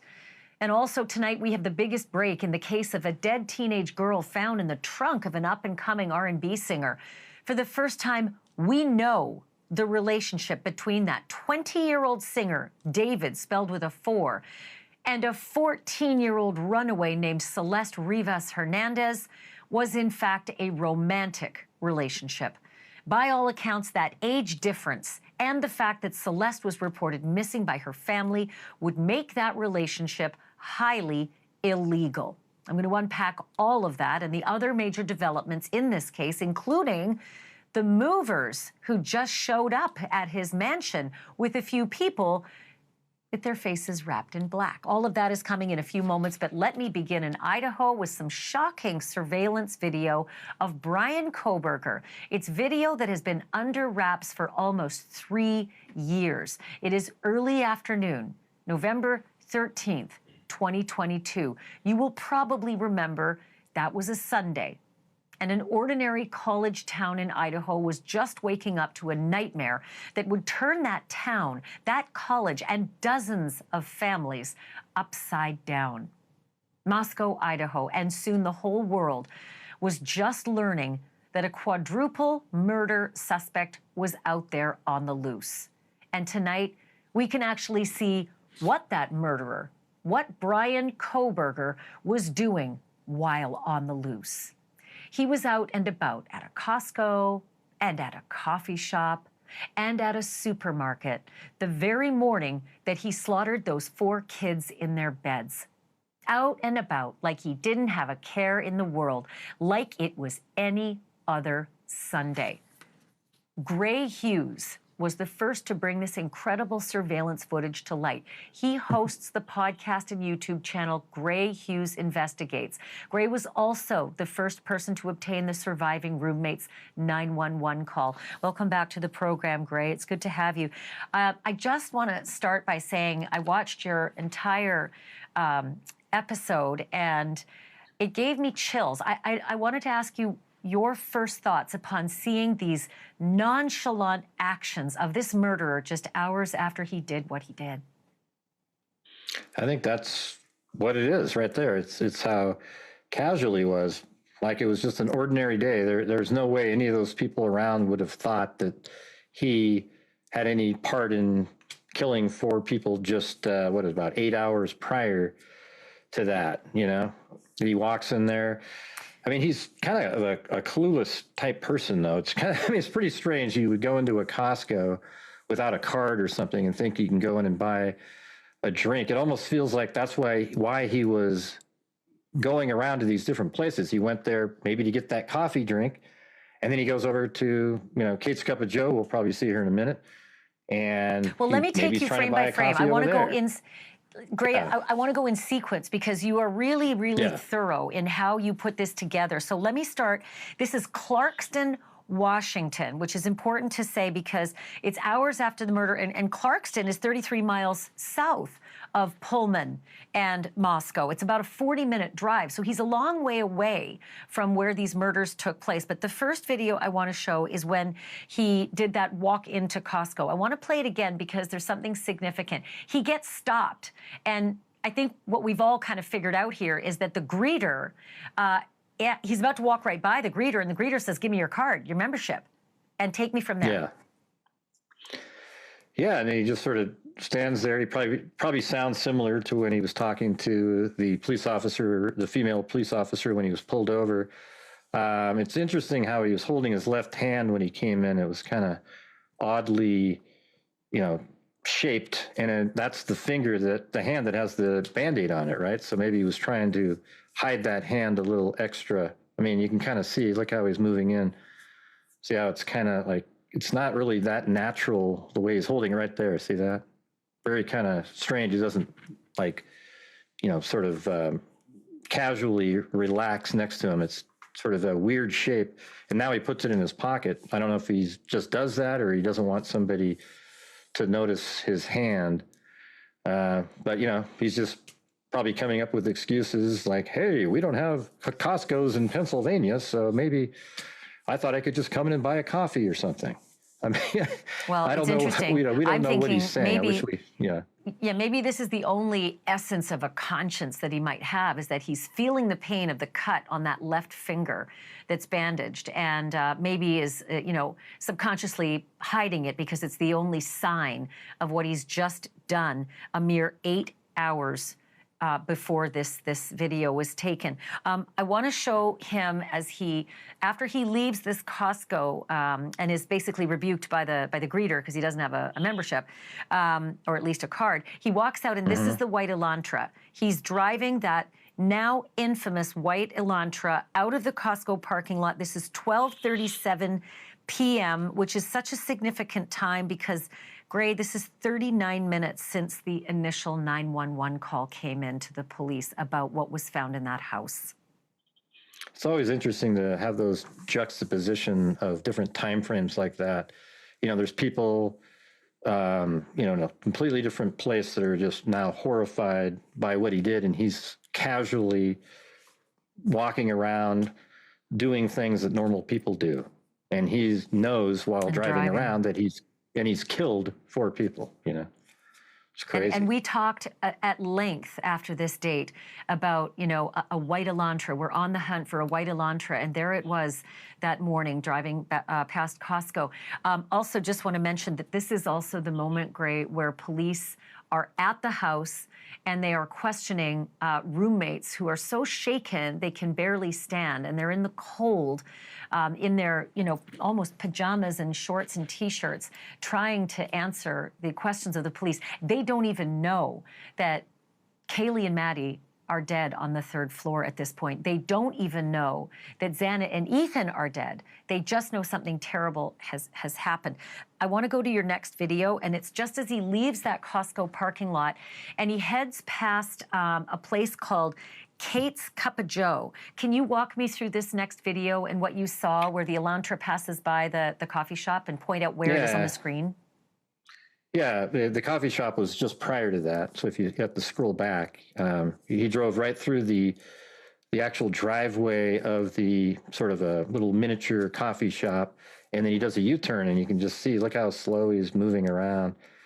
You'll see it again here in a second. See that little building right there in the upper right-hand corner with the roof on it? That's the coffee shop, Kate's Cup of Joe. The camera is coming from the chef store, and I'm the one that's zooming it around, just making it a little bit clearer. So you're just following the Elantra, and it comes in, and then it actually stops in the parking lot for a little bit. Now, I don't know if he's waiting in line to pull out onto the road, but he just kind of hangs out there for a while. And it seems like maybe Kate's Cup of Joe was closed, and he's just looking for coffee. I checked. You know? I actually checked because I wondered the same thing. And so the team, the Banfield team, checked and found out that Kate's Cup of Joe is open on Sundays from 7 a.m. to 5 p.m. And so he's there, and it's after 12:30 in the afternoon. In fact, this is a half mile away from the Costco where he just left the parking lot, and it's a 3-minute drive by car. So if he left the Costco at 12:37, it's now 12:40, and this is when he's driving by. So Kate's Cup of Joe is open. It's sort of odd that he passes by, given weird, where he's about to head next. And before we head next, do show this part as the car drives to the right-hand side of the screen. It's just almost out of frame, but you're right. It does stop. And I think it stops for like, what, a minute or so? Yeah, it just kind of sits there and then eventually pulls out and turns left, and you can really watch it all the way around, even on the curve. If you just keep watching into the distance, where it's heading to the next place, Albertsons. But, you know, I don't know what he's doing all these different times where he stops. You know, even when I guess even later when he leaves Albertsons, he sits in his car again for 5 minutes before driving away. So he does these. So this is the video where the Elantra is going to come to a stop on the far right-hand side of the screen, almost in the middle of the parking lot, and it just doesn't move. Unfortunately, we've cut the video there, but I can just promise you that what Gray showed us was that Elantra stops. And it's hard to tell, but it doesn't look like it's waiting for traffic. It just looks like it might be grabbing a phone call or maybe a text. And Gray, that was important because we know that he was calling his mother and texting with his mother multiple times this morning. And this is only, again, 8 hours after he has slaughtered these kids, and only 3 hours since he drove by the home again to double check maybe where his knife sheath was. So let's move on to the next spot. He's past the Kates. He didn't stop there, it appears. And now he heads to an Albertsons, which is not very far away. It's like right next to the Costco. So here's the white Elantra coming into the Albertsons. So he's driven far away. So, he's driven 3 minutes by car, a half mile away to the Kates. And then he's driven back to this Albertsons and he's into this parking lot. Yeah, and then he's going to pull in next to a dark truck. And you can follow him all the way in. And, after this video that I made, I actually edited another version where, it's sequenced. So the timing inside the building is matched up with the timing of the car parking and then walking in. So it just looks like an actual, like a video, a film where it cuts to the next camera right when it's supposed to. But he parks right over there. If you watch it, I don't know if it keeps playing, but he parks next to a truck and then gets unfortunately, out. We've shown these two views of the white Elantra coming in, but what he does is he drives to the left-hand side of the screen and he parks way over in that left upper-hand corner. Let's roll the next video where he's now walking from his car and into the Albertsons, because, of course, what we're all watching for is trying to get a close-up look of his face, which is coming, just not right now. And I remembered, Gray, you were looking at this the first time and you weren't sure if it was him, but now, as you said, you sequenced, right? Yeah, and then I was able to kind of tell, because with the dark pants and the shirt, that it was him. Later, I did another live stream after that, but yeah, you can see him turn in, and then right there, you pick it up on the next camera as he's coming in. There's a lot of, overlapping time frames where there's nothing happening, but if you go with the actual time, you can sync it up. And this is 12:46 p.m., so it's 9 minutes since he left that Costco parking lot. And like you said, by the way, these two parking lots, the Costco and this Albertsons, are just separated by a road. So he's sort of driven away and come back. Now, he walks out of frame here. Let's go to the next video where he's going to walk into frame, because he's walking in. There he is, walking into the Albertsons. We're getting a lot closer now to seeing him up close and personal. This is 12:49. And you can, clearly see that this is the same person who was walking through the parking lot. So it's easy to match that to this picture. And that previous clip was also in the same 12:49. It was when, I think 12:46 is when he pulled in, because those two match up right with each other. So he goes around, and then he comes around to the self-checkout. You literally see him move I don't know if you guys play that part, but he moves the bottle in front of the machine, and it registers, and he puts it down. Play the next video as Gray is talking. I just want to make sure that we follow you and what you're saying, Gray. So here is the next video, Gray. You said he walked over to the left-hand side where there were coffee drinks, and there he is at the self-checkout on the left-hand side of the screen. You can see the light shirt, dark pants. Yeah, and you could see he put it next to the machine and registered it. Now he's putting a card or something right there, and he's going to pay for it, and he puts it in the bag in a moment here, and he's in the store, then just walks for out 7 nonchalantly. minutes.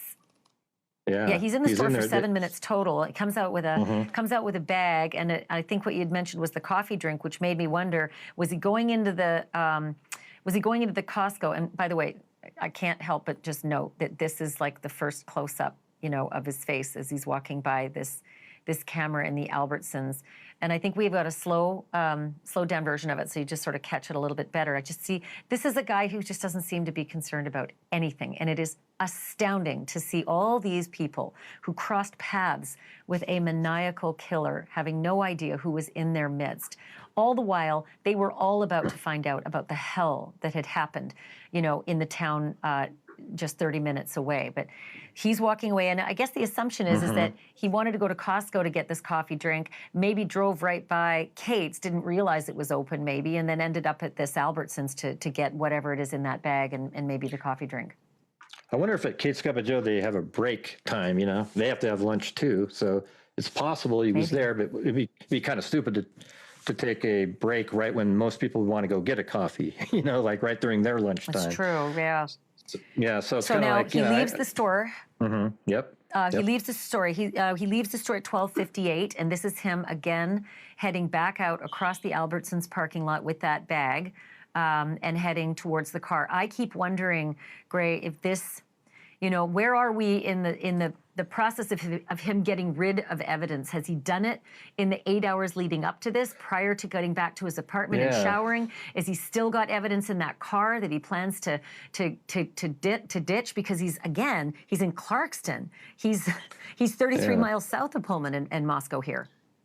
Yeah, my thing is I'm not sure. I'm wondering if this whole trip down here because he must have turned his phone off right after he leaves right here at 104. You see it at the top there. It's almost like he turned his phone off, and because it was 4.5 hours later that he turns it on near Johnson, Washington at 5:32 to 5:36, and that's right near where there's this tree that somebody said they saw a white vehicle parked next to, and then when law enforcement went out there, they saw that the earth was disturbed, and they checked around with the metal detectors and so forth, and they didn't find anything. But I wonder if this was like the scouting mission, and then he goes and collects the knife and the clothing at like 5:32, 5:40-ish time frame, and then he takes those items and puts it somewhere where he's aware. You know, now he's scattered out. He puts it there, and then he doesn't turn his phone back on again until 8:30 when he's back in Pullman. So he turned it off during all that crucial time frame. So that's kind of how I'm thinking it's a possibility. It's fascinating because he gets into that he gets into his car at Albertsons at 104 and sat in the car for 6 minutes before leaving. Or rather, he gets back to the car at 12:58. He leaves the parking lot at 104. So he's 6 minutes in that parking lot. Maybe again on the phone with mother. Don't know, but. For the next 5 hours, as you mentioned so astutely in your videos, he is off the radar. Gray, fantastic journalism, just really great, because this has been so chilling. So many people wondering, what are all the blanks in this story that we didn't learn because there was no trial? And as it were, things are going to drop. Eventually, we will hopefully learn a lot more about what he did, why he did it. We're not there yet, but every little piece is a part of the puzzle. Great work. Thank you for coming on to share that with me. I really appreciate it, Gray. No problem. You want to hear one last thing really quick? Check this out. You can, in the other surveillance footage that I got, 3 times you can see it's missing a front license plate.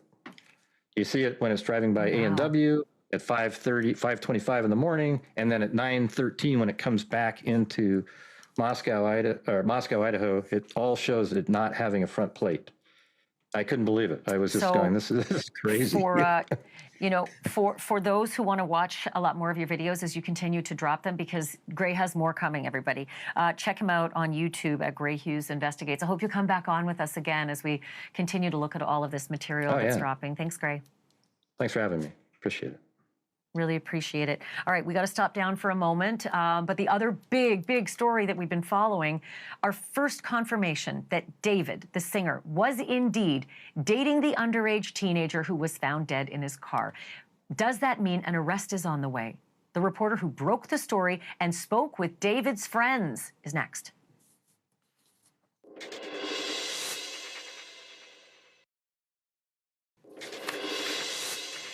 If you've been following our coverage of the runaway teenager and the rising R&B superstar, you know that new details continue to surface every day and that some of what we thought we knew at first was wrong.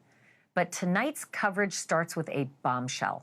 The first confirmation that Celeste Rivas Hernandez, the underage girl found decomposing in the trunk of the singer's impounded Tesla, was in fact dating that much older singer. The singer is known to the world as David, spelled D4VD, but known to the police as 20-year-old David Anthony Burke, his real name. And while 20 may not sound very old, It is when compared to Celeste, who was just 14 when she likely died and has been missing since she was 13. By many accounts, it seems that David and Celeste had been dating for quite some time as well. TMZ is reporting that people who knew David and Celeste socially took it as a given that they were a couple, a romantic couple. David's friends said they thought Celeste was 19. As we've reported before, she and David apparently were acquainted when she was just 12 and conceivably could have met when Celeste was just 11. In just a minute, you're going to see my interview with the TMZ producer who spoke with the couple's friends. But before I get to that, I've got to take you back to the Hollywood Hills for moving day. NewsNation affiliate KTLA was there when the contents of the palatial house that Halle Berry once owned and David called home were boxed up and hauled away. You may have heard that the singer's manager signed a lease on that house for $20,000 a month. That was in February of last year, but he broke that lease just this week, the homeowner telling us that he agreed to the terms of the separation. And as it turns out, it appears that his young client, David, could well afford a house like that. There's new reporting on that as well, and I'm going to fill you in on just how much money David actually had in a moment. But take a look. These are the movers and the trucks. You can see that the movers' faces are clearly visible, but KTLA says that that was not the case for several other people who were part of this moving plan. Presumably Team David. KTLA reporters said the people who also showed up with the movers had black wraps around their faces to obscure their identities. And at one point, someone drove off in a red Tesla that had been parked in the bay of the garage. That man, too, had a black wrap around his face. But unlike the black Tesla, where Celeste's remains spent days, if not weeks, decomposing in the frunk, the forward trunk in a Tesla, this Tesla, the red one, does not belong to David. KTLA reports its owner of record is Josh Marshall. And you may remember that's David's manager. And I have no idea what was in those boxes that came out of David's former party house, but I do know what was not in those boxes, likely key evidence or any potential evidence that LA police already confiscated 8 days ago. Because you'll probably recall about a dozen detectives spent almost 12 hours looking for, quote, blood evidence. And they left with multiple bags reportedly containing computers and other devices, among other evidence. Some possibly from the home's elaborate security system. The homeowner tells us he put cameras at every entrance years before David moved in, such that nobody could get in or out of that house without being seen. And how did a kid who was born in Queens and raised in Texas come to live in a mansion that was once owned by Halle Berry? David's real home seemed to be the internet, because as a kid, he made videos of himself playing the online game Fortnite. But, and this is a big but, he put his own music that he created over top the Fortnite videos so he could get around copyright issues that other music would make him deal with. Those clips of him blew up on TikTok, and they caught the eye of the record label Interscope, which in 2022 signed David to a deal worth a minimum of $3 million. David was just 17 when that happened. But TMZ says that the deal he signed was potentially worth twice that, $6 million, depending on how his sales went. And right now, in spite of everything that's going on, or maybe because of everything that's going on, David's music has never been hotter. According to Music News, one of his singles climbed to number 8 on Spotify this week and is also climbing on YouTube and Apple Music. When we come back, the TMZ producer who spoke with David's friends and broke a lot of news, those friends who believed that Celeste was David's girlfriend. Why didn't they ask questions? And do they believe that David is capable of the crime that happened in the trunk of his car? You won't believe what they have to say. Don't go anywhere.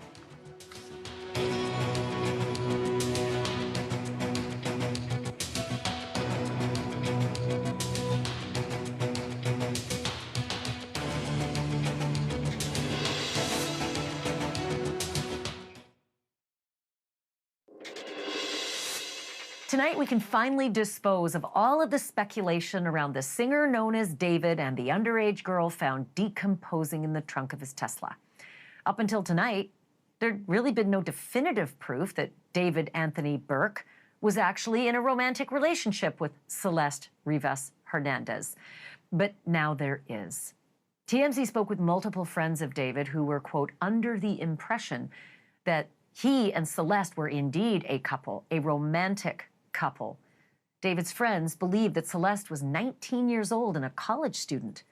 Earlier today, I spoke with TMZ senior producer Charlie Neff, who is behind that breakthrough reporting. So, Charlie, you talked with friends of David. How did they know him, and how well did they know him?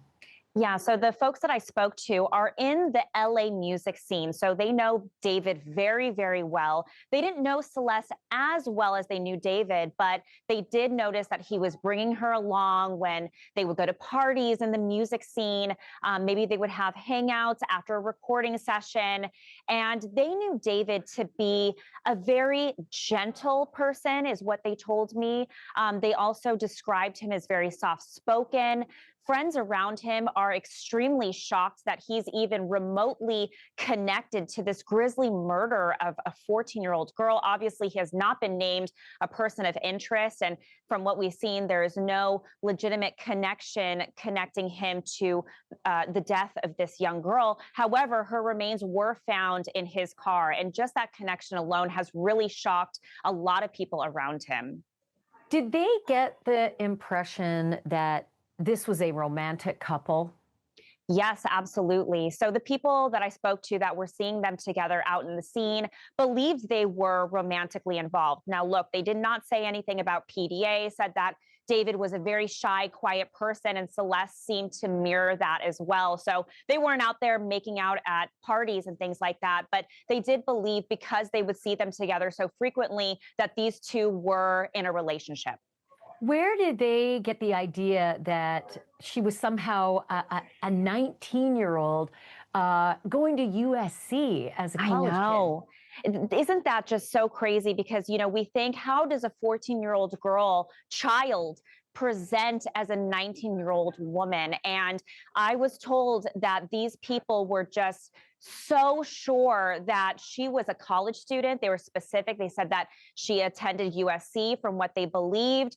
And also she was seen at events where there's age restrictions, you know, clubs and parties and stuff like this, where she had to be at least of 18 years old to get in. And we do know from law enforcement sources that she did have several fake IDs as well. So she was able to get into places where there was age restrictions. But, you know, Charlie, it's so sad to hear that you and I are talking about a 14-year-old girl, but I keep going back to the fact that it's possible he connected with her as early as 12, and on the far end, maybe even 11.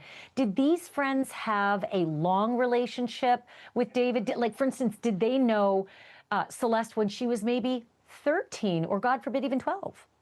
Yeah, so the people that I spoke with just recently got to know him. You know, he has been popular for quite some time. We know that he had been signed to a record label when he was underage.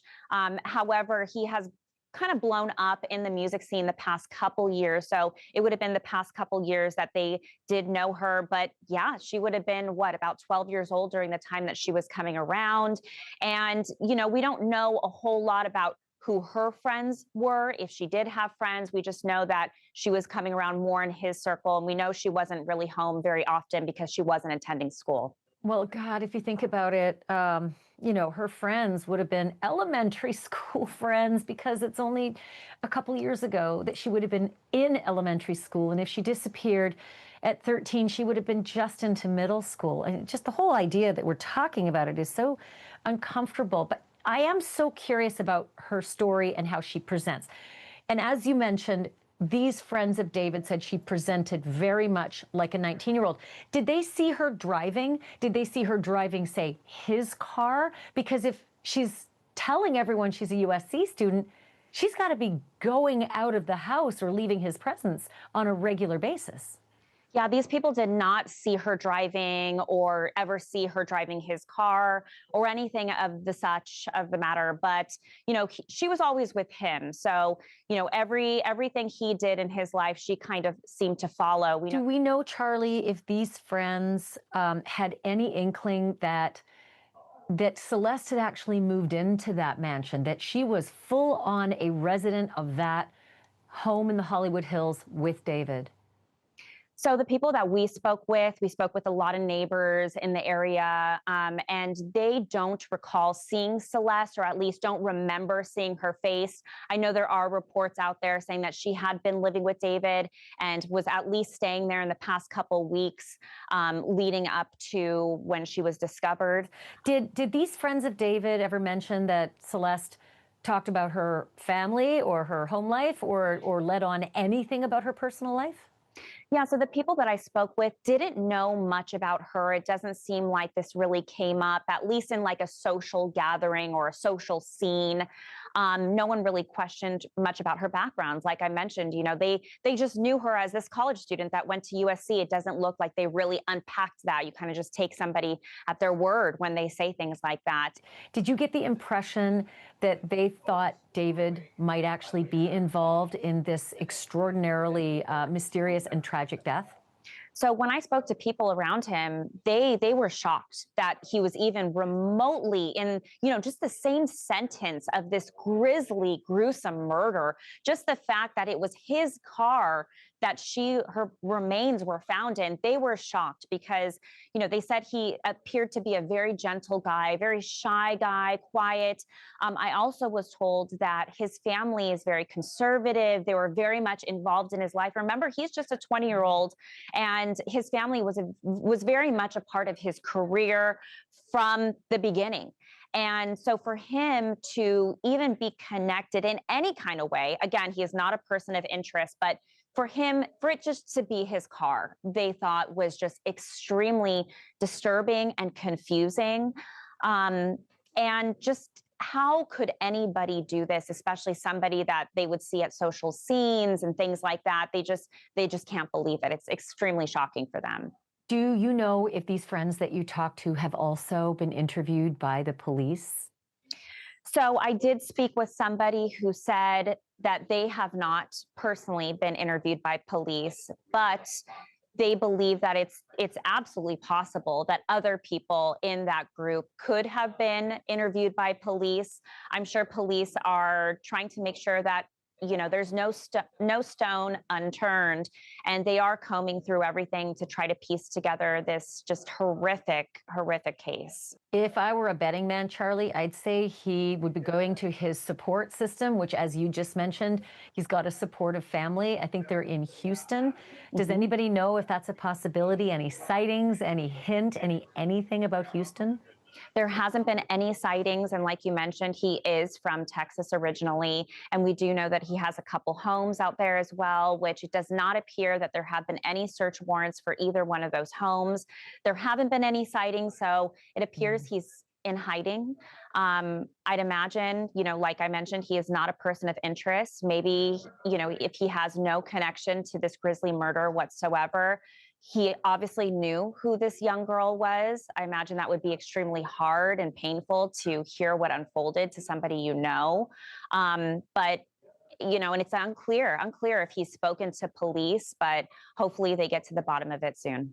Boy, I sure hope police know where he is. If you and I don't, I sure hope they have a handle on where he is, because my feeling is now that he's lawyered up, they still have some questions for him. Charlie Neff, amazing work. Great journalism and a really good interview. Thanks so much. I appreciate this.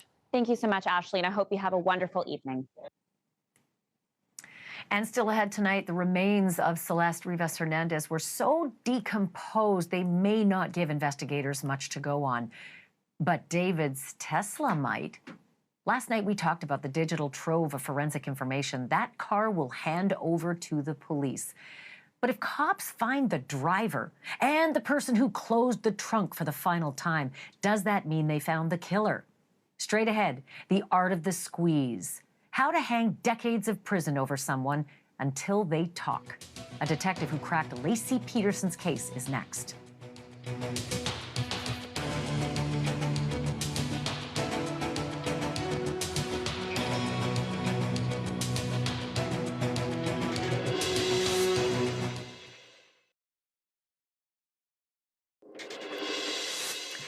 There may be a star witness in the death of Celeste Rivas Hernandez.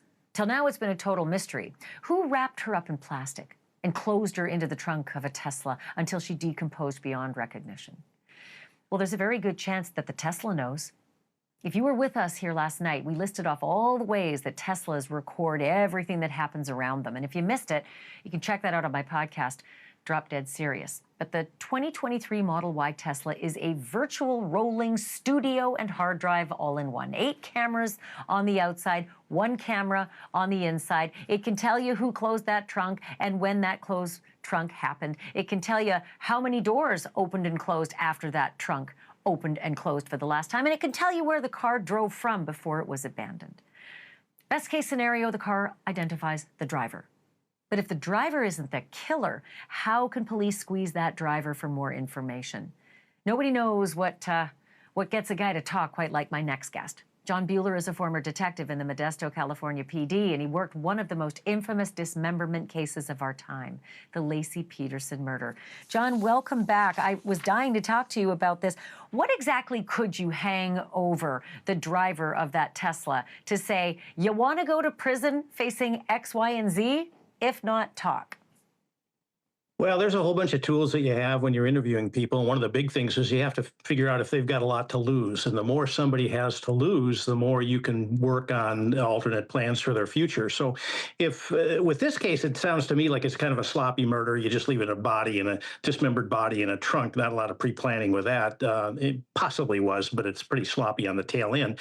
So if you can get the guy identified that was last driving the car, and especially if you saw him putting the bag in the trunk of the dismembered remains and everything like that, you pull him in and you talk to him about, whether or not he did it or not, or if he's an accessory after the fact, accomplice before the fact. If he was involved in the murder and the killing itself, he's looking at 25 to life, just like the killer. But if he was actually just disposing of the evidence, essentially the body, then you're going to have to play with him a little bit and see if he's willing to talk. Now, for me, at least when it comes to a murder like this, I want the guy who killed the girl. That's who I'm most interested in. And I would be willing to trade somebody who was involved in the cleanup if I could get him to make the case stronger against the actual killer. So if you threaten him with accomplice to murder, even if you don't think he is, I know that police tactics, you can say anything to get somebody to be a little bit worried about his or her position. But accomplice to murder is 25 to life. Accessory to murder is 15 to life. And unlawful disposal of human remains is only 1 year. So 1 year doesn't sound quite as scary. What else can you tag on to all of these to scare somebody? Well, besides the 1 year for unlawful disposal of human remains, you could talk to him about disposing of evidence, tampering with evidence, and that could be a 3-year felony depending on how much he did. It might go all the way down to 6 months, depending on what he was involved in. But when it comes to these things, we never threatened people, or at least I didn't, because you have to answer for that when you go to court. So I tried to make sure that my interviews were at least palatable to the jury. No false promises, no hitting him in the head with a phone book or anything like that, but trying to present him with a couple of options, and the best option is save yourself, give us what we need to make our case stronger, and then maybe we can work a deal where you become a witness instead of a co-responsible. We did that on several cases, and you ended up letting a guy go sometimes for a crime that he was involved in, but for the greater good, to get a solid sentence and a good conviction on the guy that killed him, sometimes that's the way to go.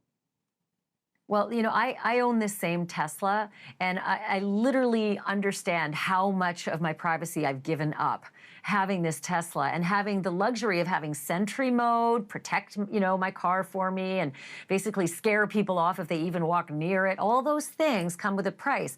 And if they're able to get the guy or girl who closed that trunk for the last time on Celeste and then got into the driver's side, and if the other passenger side door also opened, that's registered, and they're able to find a couple of people, I mean, you really do have something on them. I mean, they're recorded potentially on camera doing this. Is there an obstruction of justice here as well? Well, only if they would keep information from you that they had. You could try and get a charge like that. But charges like that are kind of lightweight, and it depends on the prosecutor. And it also depends on the person's prior criminal history. If they've been in trouble a lot and they've been arrested a lot, well, then maybe you could work on that, especially if they're on parole. The parole officers and parole agents have a lot of latitude and a lot of muscle to use over somebody who's out in public on parole. So we have that. But generally, in a case like this, the car is going to be a huge piece of evidence. And even though they say that David is not a person of interest, he might be. They're just keeping it close to the vest. Well, I wouldn't serve 15 years to protect somebody if he asked me to clean up a crime. That's just me, though. John Buehler, it's good to have you. Thanks for this. Always good to see you. Thanks so much. You too. Look forward to seeing you again. Still to come, how do you track down an alibi that can save you from a world of hurt that may be brewing ahead? It's something David might want to have in his pocket, and it's next.